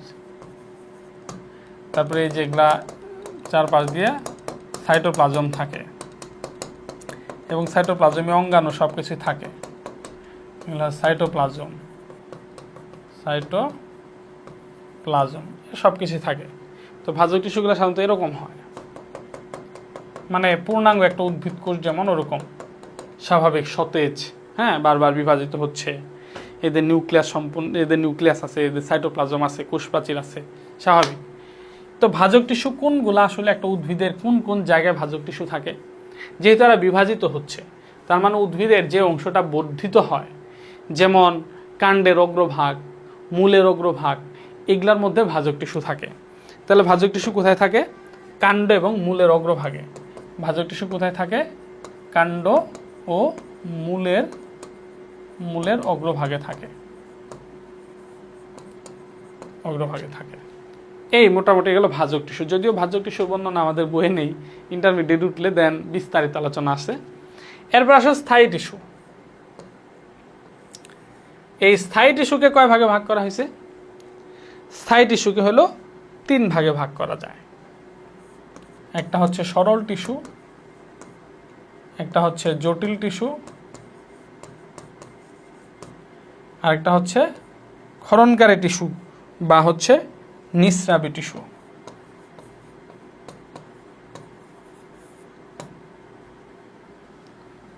তাহলে স্থায়ী টিস্যু যেটা আর বিভাজিত হয় না, এই স্থায়ী টিস্যু কয় প্রকার? 3 প্রকার: সরল টিস্যু, জটিল টিস্যু এবং নিঃস্রাবী টিস্যু। তো এই যে স্থায়ী টিস্যু হচ্ছে 3 প্রকার: সরল টিস্যু, জটিল টিস্যু, নিঃস্রাবী টিস্যু। আমরা এটা ডিফারেন্ট কিভাবে করব, যে কোনটা সরল টিস্যু, কোনটা জটিল টিস্যু, কোনটা নিঃস্রাবী টিস্যু? সরল টিস্যুর ভিতরে যে কোষগুলা, এগুলা সব একই আকৃতির কোষ। জটিল টিস্যুর ভিতরে কোষগুলো একই আকৃতির না, এক একটা দেখতে এক এক রকম। আর নিঃস্রাবী টিস্যু, এটা তো সাধারণত একটু ডিফারেন্ট করা যায়, যেমন কাঁঠালের আঠা, যত আঠা আছে গাছ থেকে, যে রাবার, এগুলো সব নিঃস্রাবী টিস্যু। জিকারের আঠা। তাইলে মূল পড়াশোনা হচ্ছে আমাদের এই সরল টিস্যু এবং জটিল টিস্যু নিয়ে। তাহলে স্থায়ী টিস্যু কি? স্থায়ী টিস্যু হলো যেই টিস্যুর কোষগুলো বিভাজিত হয় না, স্থায়ী অবস্থায় থাকে, তাদেরকে স্থায়ী টিস্যু বলা হয়। স্থায়ী টিস্যু কয় প্রকার? স্থায়ী টিস্যু 3 প্রকার: সরল টিস্যু, জটিল টিস্যু এবং নিঃস্রাবী টিস্যু। সরল টিস্যু কাকে বলে? যেসব স্থায়ী টিস্যুর কোষগুলো একই আকৃতির, তাদেরকে সরল টিস্যু বলে। আর যেসব স্থায়ী টিস্যুর কোষগুলো ভিন্ন ভিন্ন আকৃতির, তাদেরকে জটিল টিস্যু বলে। তো আমরা একটু সরল টিস্যু দেখি। আমরা একটু আজকে যেহেতু আমাদের সরল টিস্যু আলোচনা, তাহলে একটা জিনিস ভালোভাবে খেয়াল করো। টিস্যুর মধ্যে কি থাকবে? এক গুচ্ছ কোষ। টিস্যুর মধ্যে কি থাকে? আমরা বললাম না, এক গুচ্ছ কোষ থাকে। তো এই যে একটা টিস্যুর মধ্যে যে এক গুচ্ছ কোষ, যেমন সরল টিস্যুর ক্ষেত্রে এই যে একটা কোষের গুচ্ছ, অনেকগুলা কোষ আছে, এই প্রত্যেকটা কোষ একই আকৃতি, একই রকম দেখতে, প্রত্যেকটা কোষ একই রকম দেখতে। এটাই হলো সরল টিস্যু। আবার জটিল টিস্যুর ক্ষেত্রে যেমন জাইলেম এবং ফ্লোয়েম যদি আমরা দেখি, যেমন ট্রাকিড হচ্ছে, ধরো এই যেরকম হচ্ছে ট্রাকিড, আবার হচ্ছে যেরকম হচ্ছে ভেসেল, এরকম হচ্ছে ভেসেল। তাই ট্রাকিড হলে এরকম, ভেসেল হচ্ছে এরকম, আবার জাইলেম প্যারেনকাইমা হচ্ছে আবার এরকম। তার মানে এক একটা দেখতে এক এক রকম। আবার সিপ কোষ, সঙ্গী কোষ, ফ্লোয়েম প্যারেনকাইমা, ওগুলো এক একটা দেখতে এক এক রকম। তো যেহেতু এরা হচ্ছে এক গুচ্ছ কোষ, একটা নির্দিষ্ট কাজ করে, সব কিছু ঠিক আছে, বাট এদের আকার আকৃতি আলাদা, ভিন্ন রকমের দেখতে, এই জন্য এরা হলো জটিল। আবার এরাও এক গুচ্ছ কোষ, একই কাজ করে, একটা ফিক্স নির্দিষ্ট কাজ করে, তবে এদের সবার আকৃতি কি সেম, হ্যাঁ, এই জন্য এরা হলো সরল। তাহলে সরল টিস্যু কাকে বলে? যে স্থায়ী টিস্যুর কোষগুলো আকার আকৃতি ও গঠনের দিক থেকে একই রকম। যে স্থায়ী টিস্যুর কোষগুলো আকার আকৃতি ও গঠনের দিক থেকে একই রকম, তারা হচ্ছে সরল টিস্যু। আর যে টিস্যুর কোষগুলো আকার আকৃতি এবং গঠনের দিক থেকে ভিন্ন রকম তারা হচ্ছে জটিল টিস্যু। যেমন এই সরল টিস্যুটাকে আবার কয় ভাগে ভাগ করা হয়েছে, আবার হচ্ছে সরল টিস্যুটাকে 3 ভাগে ভাগ করা হয়েছে। তাহলে হচ্ছে এই যে সরল টিস্যু, এই সরল টিস্যুকে আবার কয় ভাগে ভাগ করা হলো, 3 ভাগে ভাগ করা হলো। একটা হচ্ছে কি প্যারেনকাইমা, প্যারেনকাইমা। আচ্ছা আমি এটা একটু ভালো করে লিখি, এটা নিয়ে বিশেষ নোট আছে, সেই নোট করতে হবে। তাইলে সরল সরল টিস্যু কয় ভাগে ভাগ করা হয়েছে, 3 ভাগে, 3 ভাগে।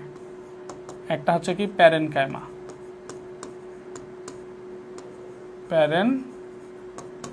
প্যারেনকাইমা, তারপর হচ্ছে কোলেনকাইমা এবং হচ্ছে স্ক্লেরেনকাইমা, স্ক্লেরেনকাইমা। এই যে প্যারেনকাইমা, কোলেনকাইমা এবং স্ক্লেরেনকাইমা এই 3টা, এটার মধ্যে আবার কি এইটা জিনিসটা কি, এটা আমরা এখন একটু দেখব। যেমন ধরো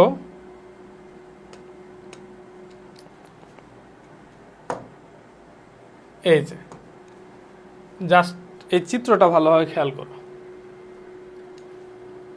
এই চিত্রটা ভালোভাবে খেয়াল করো। এটা হলো প্যারেনকাইমা, এটা হচ্ছে কোলেনকাইমা, এটা হচ্ছে স্ক্লেরেনকাইমা। আকার আকৃতি দেখো, এগুলা সবই হচ্ছে গোলাকার, এগুলা সবই কি গোলাকার প্যারেনকাইমা। আর এগুলা কিন্তু সবই একেবারে গোলাকার না, একেবারে গোলাকার না, অনেকটা চতুর্ভুজ আকৃতির, পঞ্চভুজ আকৃতির এরকম। আবার দেখো একটা ভালো জিনিস ভালোভাবে খেয়াল করো, এটার যে এই যে প্রাচীর, কোষের যে প্রাচীর একটু সরু পাতলা, হ্যাঁ, আর এদের কোষপ্রাচীর কিন্তু একটু পুরু, একটু মোটা। এদের কোষপ্রাচীর কিন্তু আরও পুরু, দেখো কতটা পুরু ভিতরের কোষটা, এটি মানে এদের কোষপ্রাচীর কিন্তু পুরু বেশি। তাইলে দেখো ভালো করে, এটা হচ্ছে প্যারেনকাইমা, এটার কোষপ্রাচীরগুলো কিন্তু পাতলা এবং এদের মধ্যে প্রত্যেকটার মধ্যে নিউক্লিয়াস আছে, প্রত্যেকটার মধ্যে নিউক্লিয়াস সাইটোপ্লাজম আছে।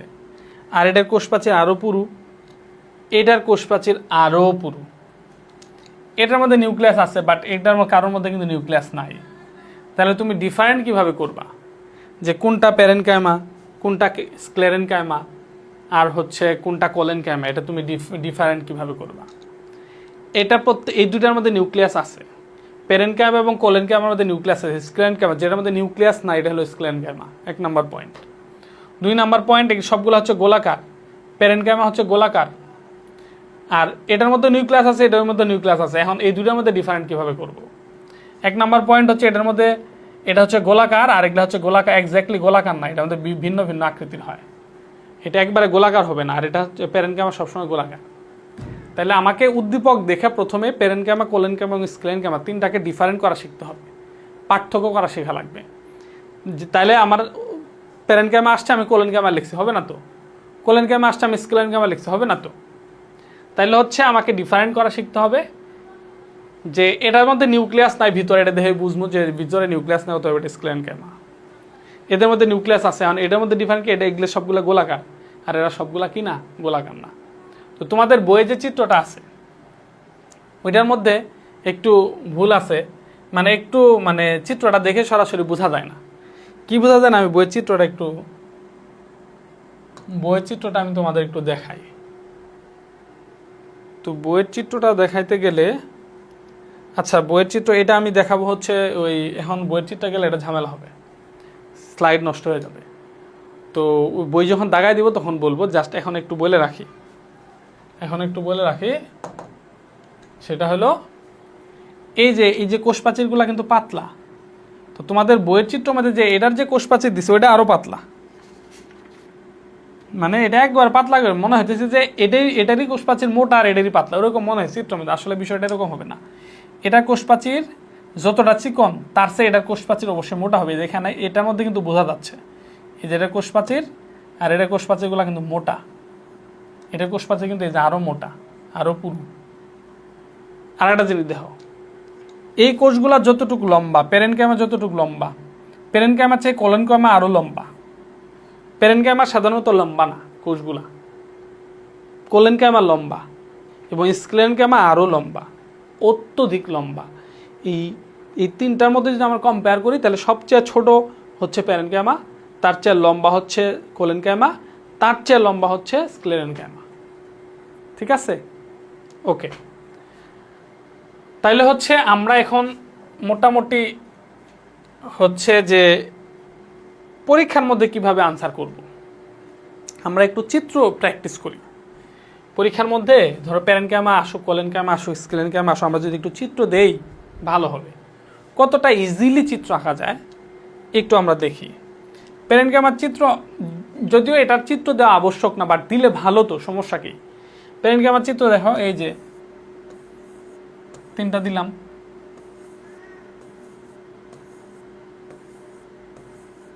ব্যাস হয়ে গেছে। এখন মাঝখানে একটু নিউক্লিয়াস দিয়ে দাও, প্রত্যেকটার মধ্যে নিউক্লিয়াস দিয়ে দাও, প্রত্যেকটার মধ্যে নিউক্লিয়াস দিয়ে দিয়ে তারপর কি করে যে একটু dot dot dot dot dot dot ফোঁটা দিয়ে দাও।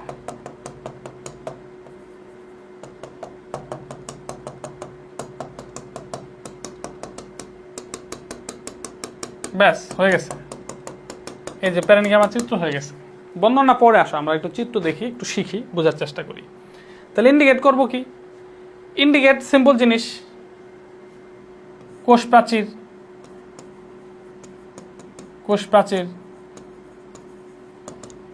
নিউক্লিয়াস, তারপরে হলো সাইটোপ্লাজম,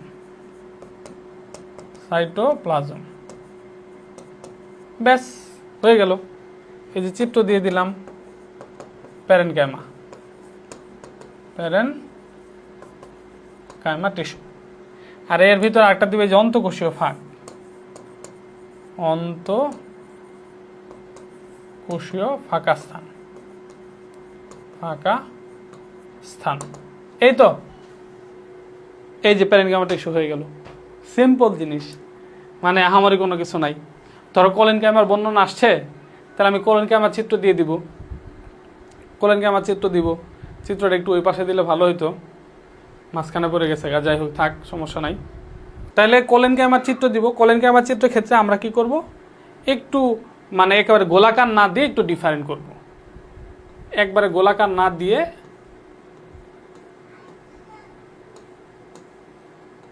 একটু ডিফারেন্ট করব, মানে ভিন্ন ভিন্ন আকারে করার চেষ্টা করব আর কি।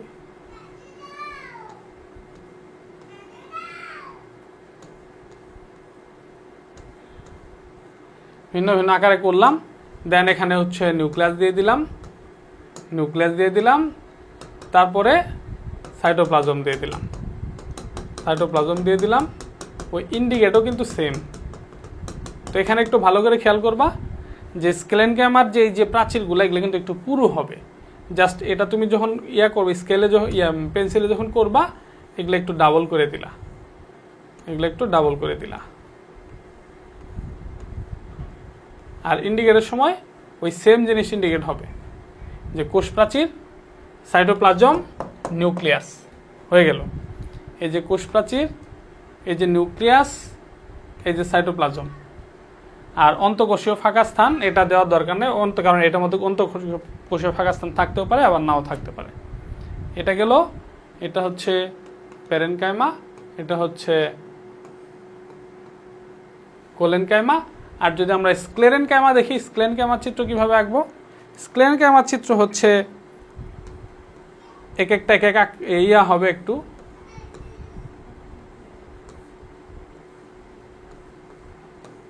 এই যেরকম ভিন্ন ভিন্ন আকৃতির দিব। এই যে মোটামুটি হয়ে গেছে, দিয়ে দিব। এর ভিতরে মাঝখানে কোনো নিউক্লিয়াস দিব না। এই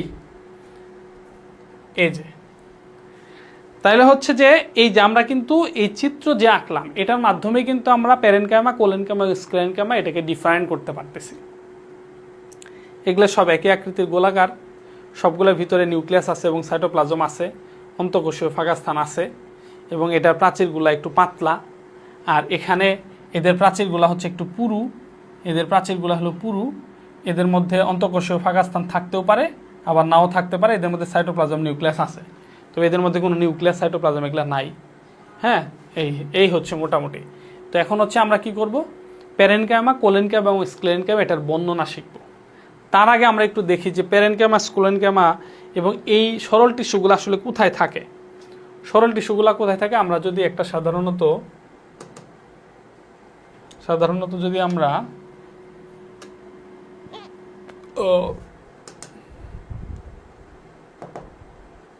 এই যেমন ধরো একটা কাণ্ড আছে বা একটা মূল আছে, যেখানে আসো এই যে মাঝখানের যে অংশটা, এটা চারপাশ দিয়ে আবরণ, মাঝখানে জাইলেম ফ্লোয়েম থাকে। তো একটা কাণ্ড বা একটা মূল, এটার মাঝখান বরাবর দিয়ে জাইলেম এবং ফ্লোয়েম থাকে। এটা গাছের, তো এটা গাছের কাণ্ড মাঝখান দিয়ে কাটছি, যে প্রস্তুচ্ছেদ যেটা। তো চারপাশ দিয়ে তো সবুজ বাকল অঙ্গ টঙ্গ থাকবে। হ্যাঁ, আর ভিতর দিয়ে মাঝখানে থাকবে জাইলেম এবং ফ্লোয়েম, যেটা সরাসরি পানি এবং খনিজ পানি বা খাদ্য পরিবহন করবে, তাই না? আর এই জাইলেম ফ্লোয়েম এবং বাইরের ছাড়া ভিতরের যে পুরা অংশটা, এই পুরা অংশটাই হচ্ছে সরল টিস্যু। এখানে প্যারেনকাইমা, কোলেনকাইমা এবং স্ক্লেরেনকাইমা থাকবে।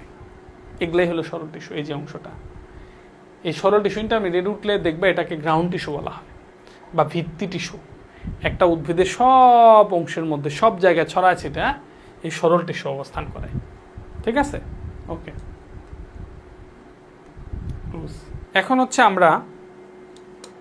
আমরা হচ্ছে একটু এই সরল, এই প্যারেনকাইমা, কোলেনকাইমা এবং স্ক্লেরেনকাইমা এটার বর্ণনা পড়ব, এবং বর্ণনাটা আমরা এত সুন্দরভাবে পড়ব এবং একটু পার্থক্য আকারে পড়ব, যাতে করে আমরা তিনটা একসাথে পারি, একসাথে তিনটার বর্ণনা যেন দেওয়া যায়, ওইভাবে করে সুন্দর করে আমরা পড়ব ইনশাআল্লাহ। তাহলে আমরা প্রথমে পার্থক্যটা সাজাই। প্রথমে হচ্ছে প্যারেনকাইমা, একটু ছোট করে লিখি, প্যারেনকাইমা, তারপর হচ্ছে কোলেনকাইমা,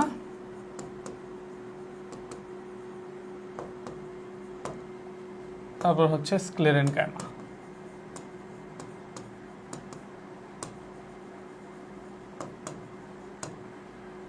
ওকে, তা আমার সাথে সাথে তোমরা লেখো, নিজেরা লেখো, অবশ্যই আমার সাথে সাথে লিখবা, বুঝতে সুবিধা হবে। আমাকে অবশ্যই একটু ছোট করে লিখতে হবে, সর্বোচ্চ পর্যায়ের, নইলে আমি এক পৃষ্ঠাতে যদি আটাইতে না পারি তাহলে বর্ণনাটা দেওয়া একটু কষ্ট হয়ে যাবে। এই জন্য আমি চেষ্টা করব একটা পৃষ্ঠার মধ্যে যেন আটানো যায়। এই জায়গাটাও আমি উঠাই দিই, তোমরাও দ্রুত ছকটা করে ফেলো। ওকে, 1 নাম্বার, এই যে চিত্রটা ভালোভাবে খেয়াল করো, প্যারেনকাইমা।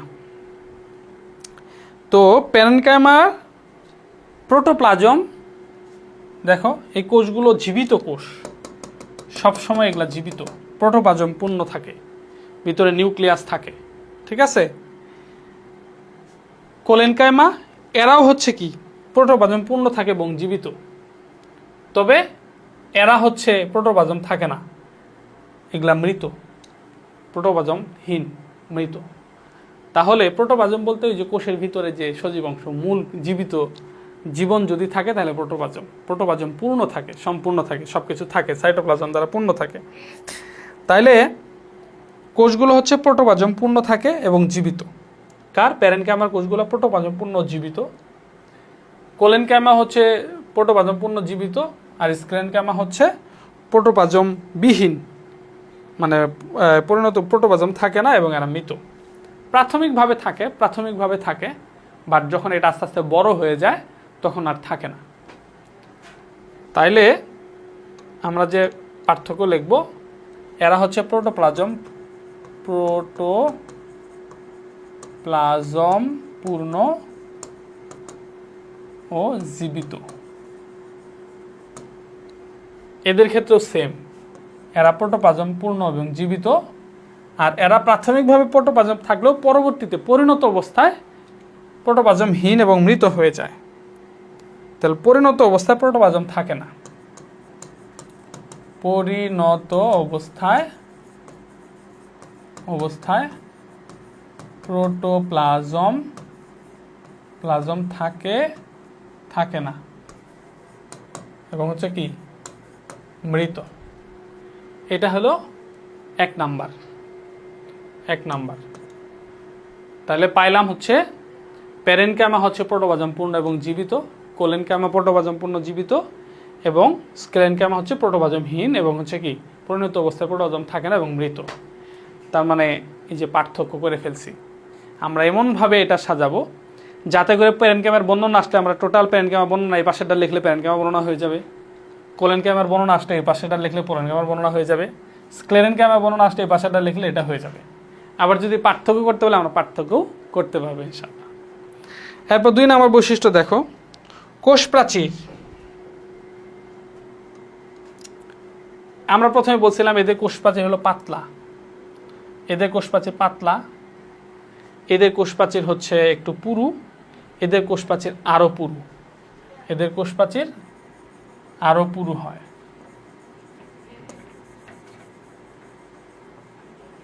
তাহলে হচ্ছে এদের কোষ প্রাচীর হচ্ছে কি সরু এবং পাতলা। তাহলে প্যারেনকাইমার কোষ প্রাচীর হচ্ছে এই পাতলা প্রাচীরযুক্ত। প্যারেনকাইমার কোষ প্রাচীর হচ্ছে পাতলা প্রাচীরযুক্ত। কেন পাতলা প্রাচীরযুক্ত সেটা আগে আসি। এদের কোষ প্রাচীর হচ্ছে প্যারেনকাইমার কোষ প্রাচীর সেলুলোজ দ্বারা তৈরি, কোষ প্রাচীর সেলুলোজ দ্বারা তৈরি। তাহলে কোষ প্রাচীর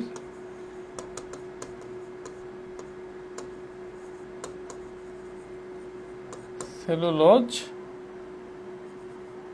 দ্বারা তৈরি। এটা কি হইল? এটা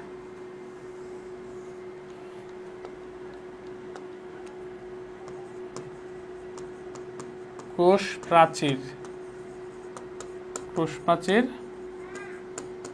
সেলুলোজ দ্বারা তৈরি। আর কোলেনকাইমার যে কোষ প্রাচীর সেলুলোজ থাকেই, পাশাপাশি পেকটিনের একটা আস্তরণ পড়ে। তাহলে এটা হচ্ছে সেলুলোজ ও পেকটিন দ্বারা তৈরি, পেকটিন দ্বারা তৈরি।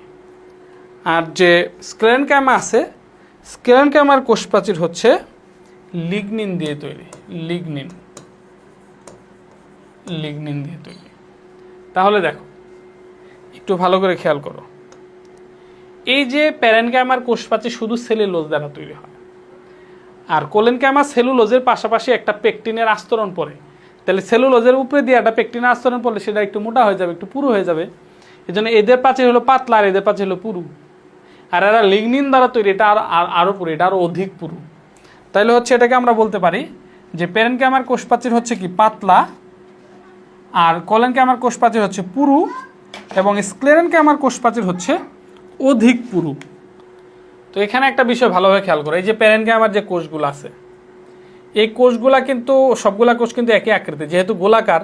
তো একটা বৃত্ত যদি হয় তাহলে এখান থেকে এটা কি ব্যাসার্ধ, টোটাল হলো ব্যাস। তো এখান থেকে ব্যাস, তাহলে একটা এটার ব্যাস যতটুক, এটার ব্যাসও অনেকটা অতটুক, এটার ব্যাসও অতটুক, এটার ব্যাসও অনেকটা অতটুক। কিন্তু এটা যদি আমি চিন্তা করি, এটা এখান থেকে এখানে যতটুক, এটা এখান থেকে এখানে ততটুক নাও হতে পারে, এটা এখান থেকে ততটুক নাও হতে পারে।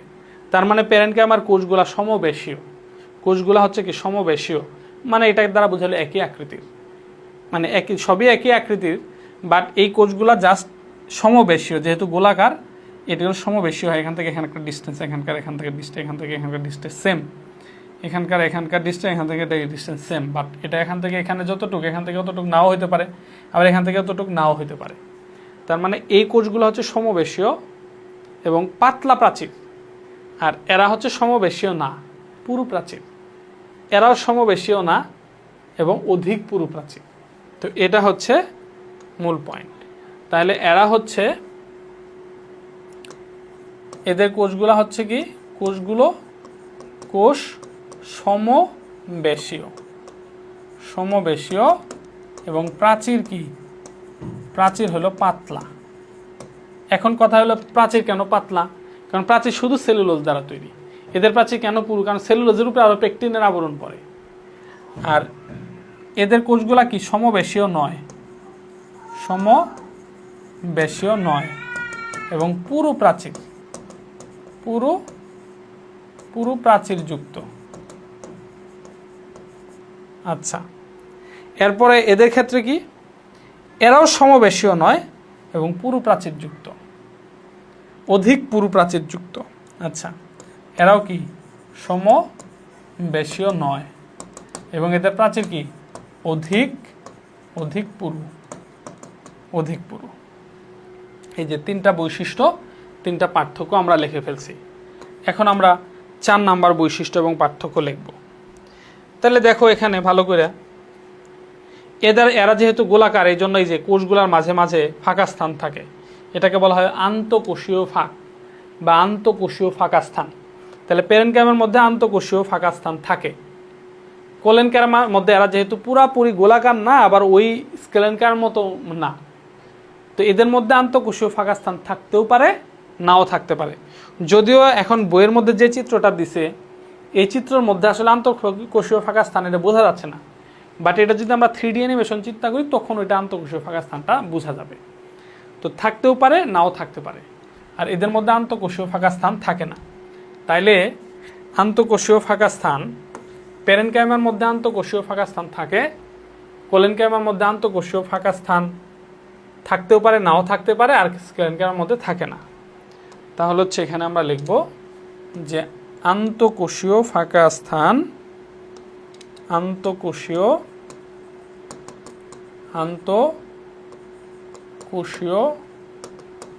ফাঁক থাকে। আর এদের ক্ষেত্রে থাকতেও পারে, নাও থাকতে পারে,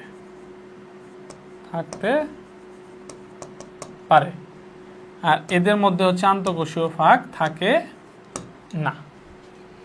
এই যে 4 নাম্বার বৈশিষ্ট্য আমরা লিখে ফেলছি। এরপরে আসো 5 নাম্বার বৈশিষ্ট্য। এদের কোথায় পাওয়া যায়? প্যারেনকাইমাকে উদ্ভিদের সব অংশের মধ্যে প্যারেনকাইমা পাওয়া যায়। আবার প্যারেনকাইমা সব জায়গাতে পাওয়া যায়, বাট কোলেনকাইমা কিন্তু একটা নির্দিষ্ট সব জায়গায় পাওয়া যায় না। প্যারেনকাইমা সাধারণত রূপান্তরিত হয়ে কোলেনকাইমা পরিণত হয়। এই জন্য প্যারেনকাইমা যখন রূপান্তরিত হয়, এটা সবার মধ্যে, সব উদ্ভিদের মধ্যে রূপান্তরিত নাও হতে পারে। এই জন্য সব জায়গায় এটা থাকে না, এটাও আবার সব জায়গায় থাকে না, একটা নির্দিষ্ট জায়গাতে থাকে। তো প্যারেনকাইমা উদ্ভিদের সব জায়গার মধ্যে প্যারেনকাইমা থাকে। আর কোলেনকাইমা থাকে হচ্ছে পাতার মধ্যে, শিরা, বোটা এবং নমনীয় কাণ্ডে। পাতা, শিরা, বোটা এবং নমনীয় কাণ্ডে। তো উদ্ভিদের সব অংশে, একটা উদ্ভিদের সব অংশের মধ্যে প্যারেনকাইমা থাকে। আর কোলেনকাইমা সব অংশে থাকে না, পাতায় থাকে, বোটা থাকে, শিরা থাকে এবং হচ্ছে নমনীয় কাণ্ডের মধ্যে থাকে। পাতা, বোটা, শিরা এবং নমনীয় অঙ্গের মধ্যে কোলেনকাইমা থাকে। আর স্কেলেনকাইমা কোথায় থাকে? স্কেলেনকাইমা থাকে হচ্ছে বীজ ত্বকের মধ্যে, কর্টেক্স, ফল এবং বীজ ত্বকের মধ্যে থাকে। কর্টেক্স, ফল এবং বীজ ত্বকে থাকে। তাইলে হচ্ছে এখানে এটা আমরা, এই যে আরেকটা পার্থক্য আমরা লিখব যে প্যারেনকাইমা কোথায় থাকে? উদ্ভিদের সব অংশে প্যারেনকাইমা থাকে, সব অংশে থাকে। কোলেনকাইমা কোথায় পাওয়া যায়? পাতা, শিরা, বোটা ও নমনীয় কাণ্ডে কি থাকে? কোলেনকাইমা থাকে। আর স্কেলেনকাইমা কোথায় থাকে? স্কেলেনকাইমা থাকে হচ্ছে কর্টেক্স, ফল ও বীজ ত্বকে থাকে। বীজের যে ত্বক সেখানে থাকে। এই যে 5 নাম্বার বৈশিষ্ট্য লিখে ফেলছি, পার্থক্য করে ফেলছি। এরপরে আসো 6 নাম্বার বৈশিষ্ট্য এবং পার্থক্য। 6 নাম্বারে আসবে হচ্ছে প্রকারভেদ। প্যারেনকাইমা, এই যে প্যারেনকাইমাগুলো আছে, এগুলা সাধারণত 2 ধরনের হয়। কয় ধরনের হয়? 2 ধরনের। প্যারেনকাইমা যেহেতু উদ্ভিদের সব অংশে থাকে, উদ্ভিদের বেশিরভাগ অংশ সবুজ থাকে, তার মানে ওখানে প্লাস্টিক থাকে, সে নিজে খাদ্য তৈরি করে। তো প্যারেনকাইমা তাহলে যে সব জায়গায় থাকে ওদের মধ্যে প্লাস্টিড থাকে, 1 নাম্বার। তো যেসব প্যারেনকাইমা কোষের মধ্যে প্লাস্টিড থাকে এগুলাকে বলা হয় হচ্ছে ক্লোরেনকাইমা। তাইলে আবার জলজ প্যারেনকাইমা, যেগুলা জলজ উদ্ভিদ যদি হয় ওগুলোর মধ্যে কিন্তু বায়ুকুঠুরি থাকে যেটা ভাসতে সাহায্য করে। ওই বায়ুকুঠুরিযুক্ত প্যারেনকাইমাগুলোকে বলা হচ্ছে অ্যারেনকাইমা। তাইলে হচ্ছে যে 2 ধরনের প্যারেনকাইমা থাকে, একটা হচ্ছে ক্লোরোফিলযুক্ত, ক্লোরোপ্লাস্টযুক্ত, ওগুলো খাদ্য তৈরি করে, ওগুলো হচ্ছে ক্লোরেনকাইমা। আর একটা হচ্ছে বায়ুকুঠুরিযুক্ত, ওগুলো হচ্ছে অ্যারেনকাইমা। তাহলে প্যারেনকাইমা হচ্ছে কয় প্রকার? 2 প্রকার। এরা হচ্ছে 2 প্রকার। কি কি? একটা হচ্ছে ক্লোরেনকাইমা, ক্লোরেনকাইমা, ও আরেকটা হচ্ছে কি অ্যারেনকাইমা, অ্যারেনকাইমা।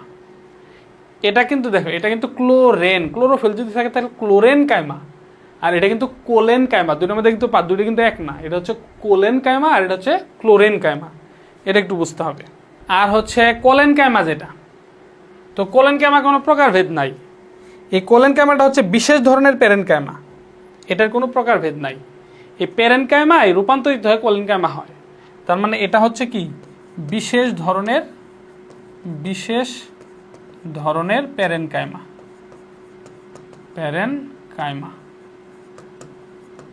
ব্যাস। আর স্ক্লেরেনকাইমা এটা কি? এটা হচ্ছে যে এটা 2 প্রকার। স্ক্লেরেনকাইমা 2 প্রকার, প্যারেনকাইমা 2 প্রকার। একটা হচ্ছে ক্লোরেনকাইমা, যদি ক্লোরোফিল থাকে ক্লোরেনকাইমা, আর বায়ুকুঠুরি থাকলে অ্যারেনকাইমা। আর স্ক্লেরেনকাইমার ক্ষেত্রে এরা হচ্ছে 2 প্রকার। সে একটা হলো ফাইবার আর একটা হচ্ছে স্ক্লেরাইট। এই হলো 2 প্রকার। একটা হচ্ছে কি ফাইবার ও স্ক্লেরাইট,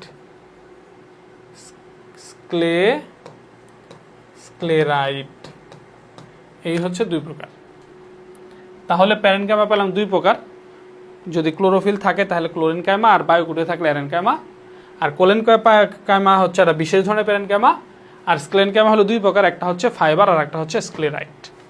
ওকে, এখন আমরা সর্বশেষ বৈশিষ্ট্য, এটা আমরা কাজের মাধ্যমে এটার পার্থক্য করব, এটা বৈশিষ্ট্য করতে পারবো। তো প্যারেনকাইমার কাজ কি, কোলেনকাইমার কাজ কি এবং স্ক্লেরেনকাইমার কাজ কি? প্যারেনকাইমার কাজ দেহ, 1 নাম্বার হলো দেহ গঠন করা। 1 নাম্বার হচ্ছে দেহ গঠন করা। দেহ গঠন কেন? এই যে একটু ভালো করে দেখো, একটু আগে যখন বললাম, এই যে এইটা যখন দেখাইছি, এই চিত্রটা, এই যে এই চিত্রটা দেখো, একটা উদ্ভিদের পুরা অংশ জুড়ে, সব জায়গা জুড়ে কিন্তু এই সরল টিস্যুগুলা থাকে। সরল টিস্যুর বেশিরভাগ জায়গা, ওইটা প্যারেনকাইমাই সাধারণত বেশিরভাগ, ঠিক আছে? তাহলে পুরো অংশ জুড়ে যদি সরল টিস্যু থাকে, তো 1 নাম্বার কি, তাহলে পুরো দেহটাকে সে গঠন করলো, এটা হলো একটা কাজ। তার মানে সে দেহ গঠন করে। দেহ কি করে? গঠন করে, দেহ গঠন করে। তো যেহেতু আবার তার ভিতরে ক্লোরোফিল থাকে, প্যারেনকাইমার মধ্যে আমরা কি দিলাম, ক্লোরোফিল থাকলে সেটাকে কোলেনকাইমা বলে, ক্লোরোফিল থাকে। যেহেতু ক্লোরোফিল থাকে তার মানে সে কি করে? খাদ্য তৈরি করে। সিম্পল জিনিস, খাদ্য প্রস্তুত করে,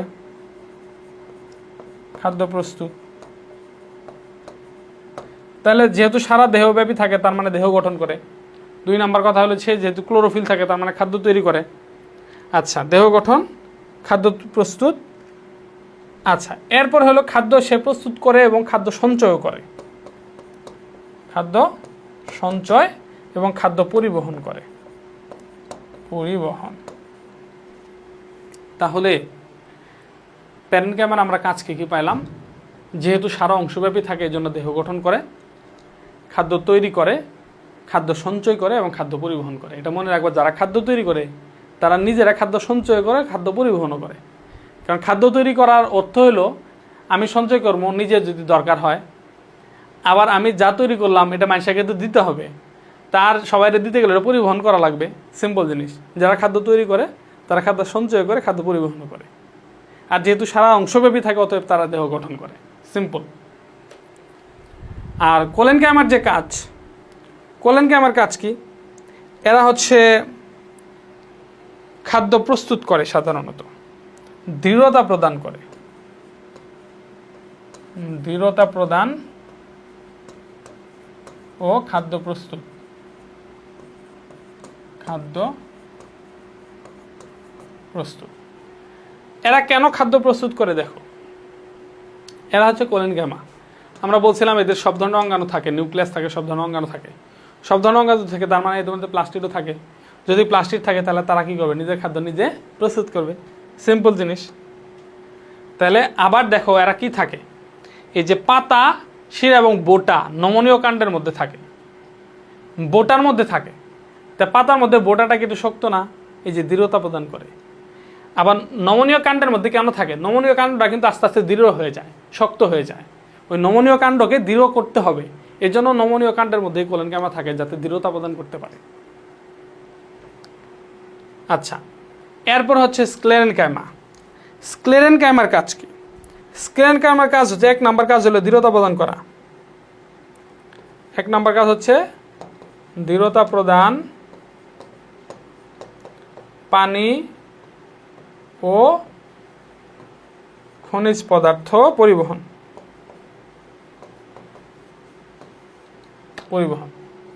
দৃঢ়তা প্রদান, পানি এবং খনিজ পদার্থ পরিবহন, এই হচ্ছে স্ক্লেরেনকাইমার কাজ। একটা জিনিস দেখো, স্ক্লেরেনকাইমার প্রকারভেদ পড়ছিলাম কয় প্রকার? স্ক্লেরেনকাইমার পড়ছি হলো আমরা দুই প্রকার, একটা হচ্ছে ফাইবার আর একটা হচ্ছে স্ক্লেরাইড। এই ফাইবারটা কি? ফাইবারটা কি? আচ্ছা, এটা একটু পরে আসি। এখন দেখো, আমার যদি পরীক্ষার মধ্যে আসে পেরেনকাইমা এবং কোলেনকাইমা এবং স্ক্লেরেনকাইমার মধ্যে পার্থক্য লেখো, আমি পার্থক্য করতে পারবো না? আলহামদুলিল্লাহ পারবো। যারা প্রোটোপ্লাজম পূর্ণজীবিত, এরা হচ্ছে পরিণত অবস্থা, প্রোটোপ্লাজম থাকে না এবং এরা মৃত। কোষপ্রাচীর সেলুলোজ দ্বারা তৈরি, এদের কোষপ্রাচীর সেলুলোজ এবং পেকটিন দ্বারা তৈরি, এদের কোষপ্রাচীর লিগনিন দ্বারা তৈরি। এরা সমবেশীয়, প্রাচীর হলো পাতলা, এরা সমবেশীয় নয়, প্রাচীর হলো পুরু। এরা সমবেশীয় নয়, প্রাচীর হচ্ছে অধিক পুরু। এরপরে হচ্ছে এদের আন্তঃকোষীয় ফাঁকাস্থান থাকে, এদের মধ্যে থাকতেও পারে, নাও থাকতে পারে, এদের মধ্যে থাকে না। এরা হচ্ছে সাধারণত উদ্ভিদের সব অংশে পাওয়া যায়। এরা পাতা, শিরা, বোটা এবং নমনীয় কাণ্ডে পাওয়া যায়। এরা হচ্ছে কর্টেক্স ফল এবং বীজত্বকে এদের পাওয়া যায়। এরপরে এরা হলো দুই প্রকার, ক্লোরোফিল যদি থাকে তাহলে ক্লোরেনকাইমা, আর বায়োক্লোরিন থাকলে এরেনকাইমা। এরা হলো বিশেষ ধরনের পেরেনকাইমা, আর এরা হচ্ছে দুই প্রকার, ফাইবার এবং স্ক্লেরাইড। আর এরা হচ্ছে দেহ গঠন করে। এদের কাজ কি? দেহ গঠন করে, খাদ্য তৈরি করে, খাদ্য সঞ্চয় করে, পরিবহন করে। কোলেনকাইমার কাজ কি? দৃঢ়তা প্রদান করে এবং খাদ্য প্রস্তুত করে। আর স্ক্লেরেনকাইমার কাজ কি? দৃঢ়তা প্রদান করা, পানি এবং খনিজ লবণ পরিবহন করে। ব্যাস, হয়ে গেল। এখন খেলা জমবে, দিস ইজ দ্য পয়েন্ট। এখন আসছে পরীক্ষার মধ্যে, এই যে পরীক্ষার মধ্যে উদ্দীপকে এরকম একটা চিত্র দিয়ে দিছে, বা তিনটা চিত্র উদ্দীপকে দিয়ে দিছে, বলছে এটা হচ্ছে এ, এটা হলো বি, এটা হলো সি। এখন বলছে যে এর বর্ণনা দাও, বা বি এর বর্ণনা দাও, বা সি এর বর্ণনা দাও। গ নাম্বার এগুলো প্রশ্ন হতে পারে।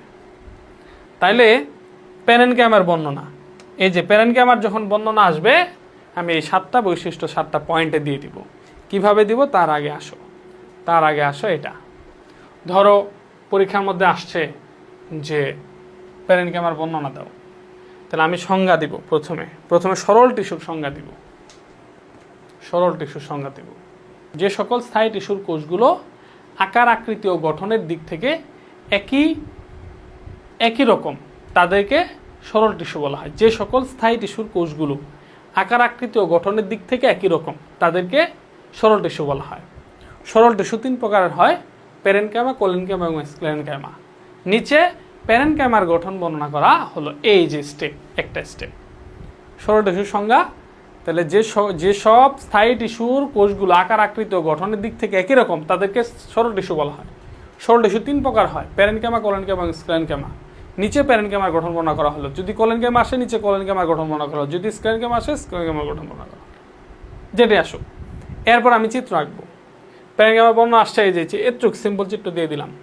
কোলেনকাইমা আসছে, সিম্পল চিত্র এটুক দিয়ে দিলাম। স্ক্লেরেনকাইমা আসছে, এটুকু চিত্রই দাও, হ্যাঁ লেখো চিত্র স্ক্লেরেনকাইমা। ব্যাস, হয়ে গেল। এই যে এখানে শুধু এটার জন্য ইন্ডিকেট করবা, এটা হলো কোষপ্রাচীর। আর এখানে এটা ইন্ডিকেট করবে এটা হলো কোষ প্রাচীর, কোষ প্রাচীর, আর এটা দিবা মৃত মৃত প্রোটোপ্লাজম, মৃত প্রোটোপ্লাজম। ব্যাস হয়ে গেল, ইন্ডিকেট এতটুকুই। চিত্র স্ক্লেরেনকাইমা দিলাম। এরপরে আসো বর্ণনা লিখবো। তাহলে প্রথমে সংজ্ঞা দিছি, তারপরে চিত্র দিলাম, এখন আমি বর্ণনা দিব। এই যে প্যারেনকাইমার কোষগুলো প্রোটোপ্লাজম পূর্ণ থাকে ও জীবিত। এদের কোষপ্রাচীর সেলুলোজ দ্বারা তৈরি হয়। এদের কোষগুলো সমবেশী এবং পাতলা প্রাচীরযুক্ত। এদের ভিতরে আন্তঃকোষীয় ফাঁকা স্থান থাকে। উদ্ভিদের সব অংশে এদের পাওয়া যায়। এরা প্রধানত দুই প্রকার হয়, ক্লোরেনকাইমা এবং এরেনকাইমা। যদি প্যারেনকাইমার ভিতরে ক্লোরোফিল থাকে তাহলে তাদেরকে ক্লোরেনকাইমা বলা হয়। ক্লোরেনকাইমার মধ্যে ক্লোরোফিল থাকে বলে তারা খাদ্য প্রস্তুতিতে অংশ নেয়। আবার কিছু কিছু জলজ উদ্ভিদের মধ্যে বায়ুকুঠুরি লক্ষ্য করা যায়। বায়ুকুঠুরিযুক্ত প্যারেনকাইমাগুলোকে এরেনকাইমা বলা হয়। এরা উদ্ভিদের দেহ গঠন করে, খাদ্য প্রস্তুত করে, খাদ্য সঞ্চয় এবং পরিবহনে অংশগ্রহণ করে। এইভাবে জাস্ট ইমাজিন করো, আমি প্রথমে সরল টিস্যুর সংজ্ঞা দিছি, তারপরে প্রকারভেদ দিয়ে প্যারেনকাইমার বর্ণনা নিচে দেওয়া হলো, তারপরে আমি চিত্র আঁকছি। তারপরে যখন এই স্টেপগুলো 7টা স্টেপে যখন আমি বর্ণনা দেব, আল্লাহু আকবার, তুমি এখানে সম্পূর্ণ নাম্বার, পূর্ণ নাম্বার পাবা ইনশাল্লাহ, ইনশাল্লাহ, ইনশাল্লাহ, কোনো সন্দেহ নাই। জাস্ট বর্ণনাটা এমন হবে। এখন ধরো আমার কোলেনকাইমার বর্ণনা আসছে। এই যে সংজ্ঞা দিলাম, যে সকল স্থায়ী টিস্যুর কোষগুলো আকার আকৃতি ও গঠনের দিক থেকে একই রকম তাদেরকে সরল টিস্যু বলা হয়। কোলেনকাইমা এক ধরনের সরল টিস্যু। নিচে কোলেনকাইমার বর্ণনা দেওয়া হলো। কোলেনকাইমার চিত্র আঁকবো, ইন্ডিকেট করব, তারপর হচ্ছে বর্ণনা দিব। যে কোলেনকাইমার টিস্যুর কোষগুলো প্রোটোপ্লাজম পূর্ণ এবং জীবিত। এদের কোষপ্রাচীর সেলুলোজ পেকটিন দ্বারা তৈরি হয়। এদের কোষগুলো সমবেশীয় নয় এবং পুরু প্রাচীরযুক্ত হয়। এদের ভিতরে আন্তঃকোষীয় ফাঁকা স্থান থাকতেও পারে, নাও থাকতে পারে।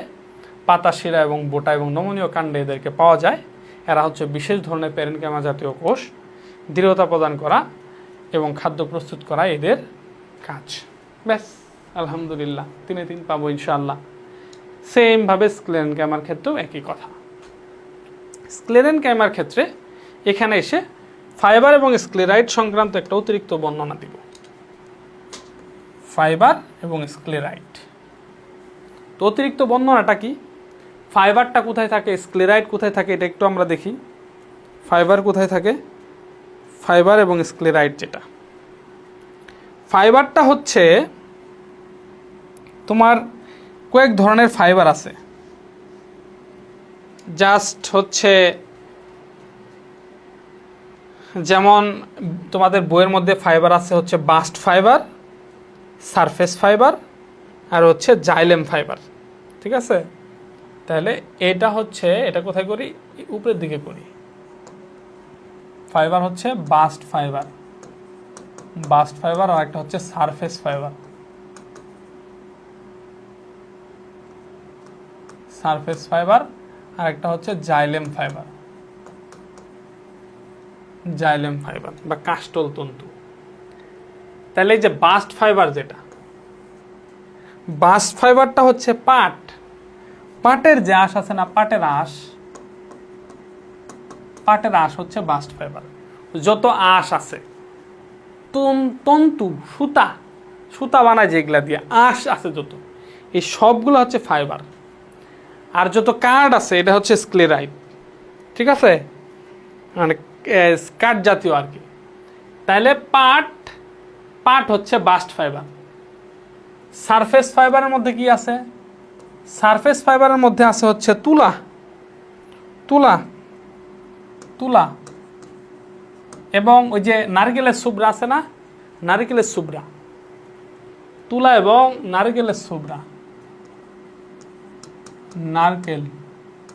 নারকেলের সুবরা। হ্যাঁ, এটা হলো যারা ওই স্লাইড দেখবো লেখা আর বুঝবো না, নারকেলের সুবরা না বুঝুক, এটা ঠিক করবো না, ক্লাস করতে হবে।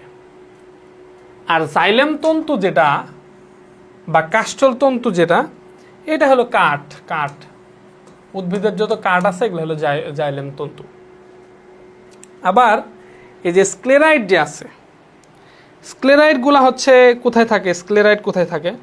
হ্যাঁ, এই যে কর্টেক্স ফল এবং বিস্তক যে বলা হয়েছে, এটার মধ্যে যে স্ক্লেরাইড এটার মধ্যেই থাকে, স্ক্লেরাইড এটার মধ্যে থাকে আর কি।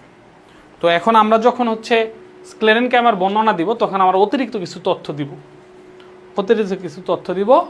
সেই তথ্য হচ্ছে কি, যেমন হচ্ছে আমার স্ক্লেরেনক্যামার বর্ণনা চাইছে, তাহলে আমি সরল টিস্যুর সংজ্ঞা দিলাম, স্ক্লেরেনক্যামার বর্ণনা নিচে দেওয়া হলো, তারপর চিত্রটা দিলাম, এই যে কোষ প্রাচীর আর মৃত প্রোটোপ্লাজম এটা ইন্ডিকেট করে দিয়ে চিত্র স্ক্লেরেনক্যামা লিখলাম।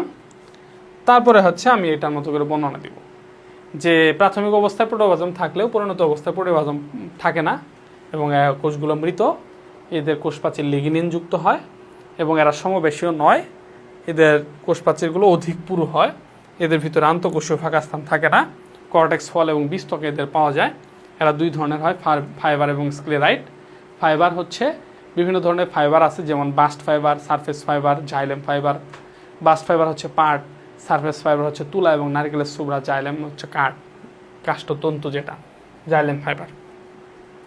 আর স্ক্লেরাইডও হচ্ছে যে ফল এবং বীজত্বকে স্ক্লেরাইড পাওয়া যায়। আর দৃঢ়তা প্রদান করা এবং হচ্ছে পানি এবং খনিজ লবণ পরিবহন করা স্ক্লেরেনক্যামার কাজ। ব্যাস, এভাবে যে বর্ণনা দিলে 3-এ 3 পাবো ইনশাআল্লাহ। তো আমরা এভাবেই পড়বো, এমনভাবে পড়ার চেষ্টা করব যাতে আমরা 3-এ 3 পাই, মানে একটা যেভাবে আমি আনসার করব, এবং হচ্ছে তোমাকে সবচেয়ে ব্যতিক্রমীভাবে আনসার করতে হবে, অমায়িকভাবে আনসার করতে হবে, ঠিক আছে? যতটা ব্যতিক্রম করা যায় সেভাবেই চেষ্টা করতে হবে। তো আশা করি আজকের টপিকগুলো খুব ভালোভাবে বুঝতে পেরেছো। আজকে ক্লাসটা এই পর্যন্তই রাখবো আমরা। তো এখান থেকে আমরা হচ্ছে একটু জাস্ট রিভাইসে যাই যে কী পড়লাম।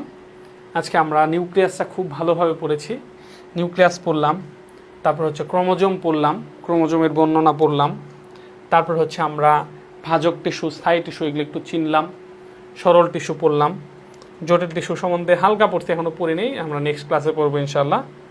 এবং হচ্ছে আমরা এই যে প্যারেনক্যামা, কলেনক্যামা, স্ক্লেরেনক্যামা চিত্র আঁকা শিখলাম, ইন্ডিকেট করা শিখলাম, তারপরে এগুলার বর্ণনা পড়লাম, কিভাবে গ নাম্বার আসলে কতটা সুন্দর করে লিখব, এবং প্রত্যেকটার মধ্যে পার্থক্য পড়লাম। তো এভাবেই তোমরা একটু পড়ার চেষ্টা করবা, বিশেষ করে ক্লাস যারা করতেছো তারা বুঝতেছো যে কতটা মজা লাগতেছে, হ্যাঁ। এবং যদি এটা একটা বোরিং ক্লাস, মানে যতগুলা অধ্যায় আছে তার মধ্যে সবচেয়ে বোরিং হচ্ছে দ্বিতীয় অধ্যায়, এই অধ্যায় কোনো মজা দিয়ে পড়ানো যায় না, বাট এরপরেও আমি চেষ্টা করছি যে মানে যতটা সম্ভব বোঝানো যায়। আমি অন্য কোনো গল্প টল্প এখানে আনতে পারি নাই, কারণ এটা একটা বোরিং চ্যাপ্টার, ঠিক আছে?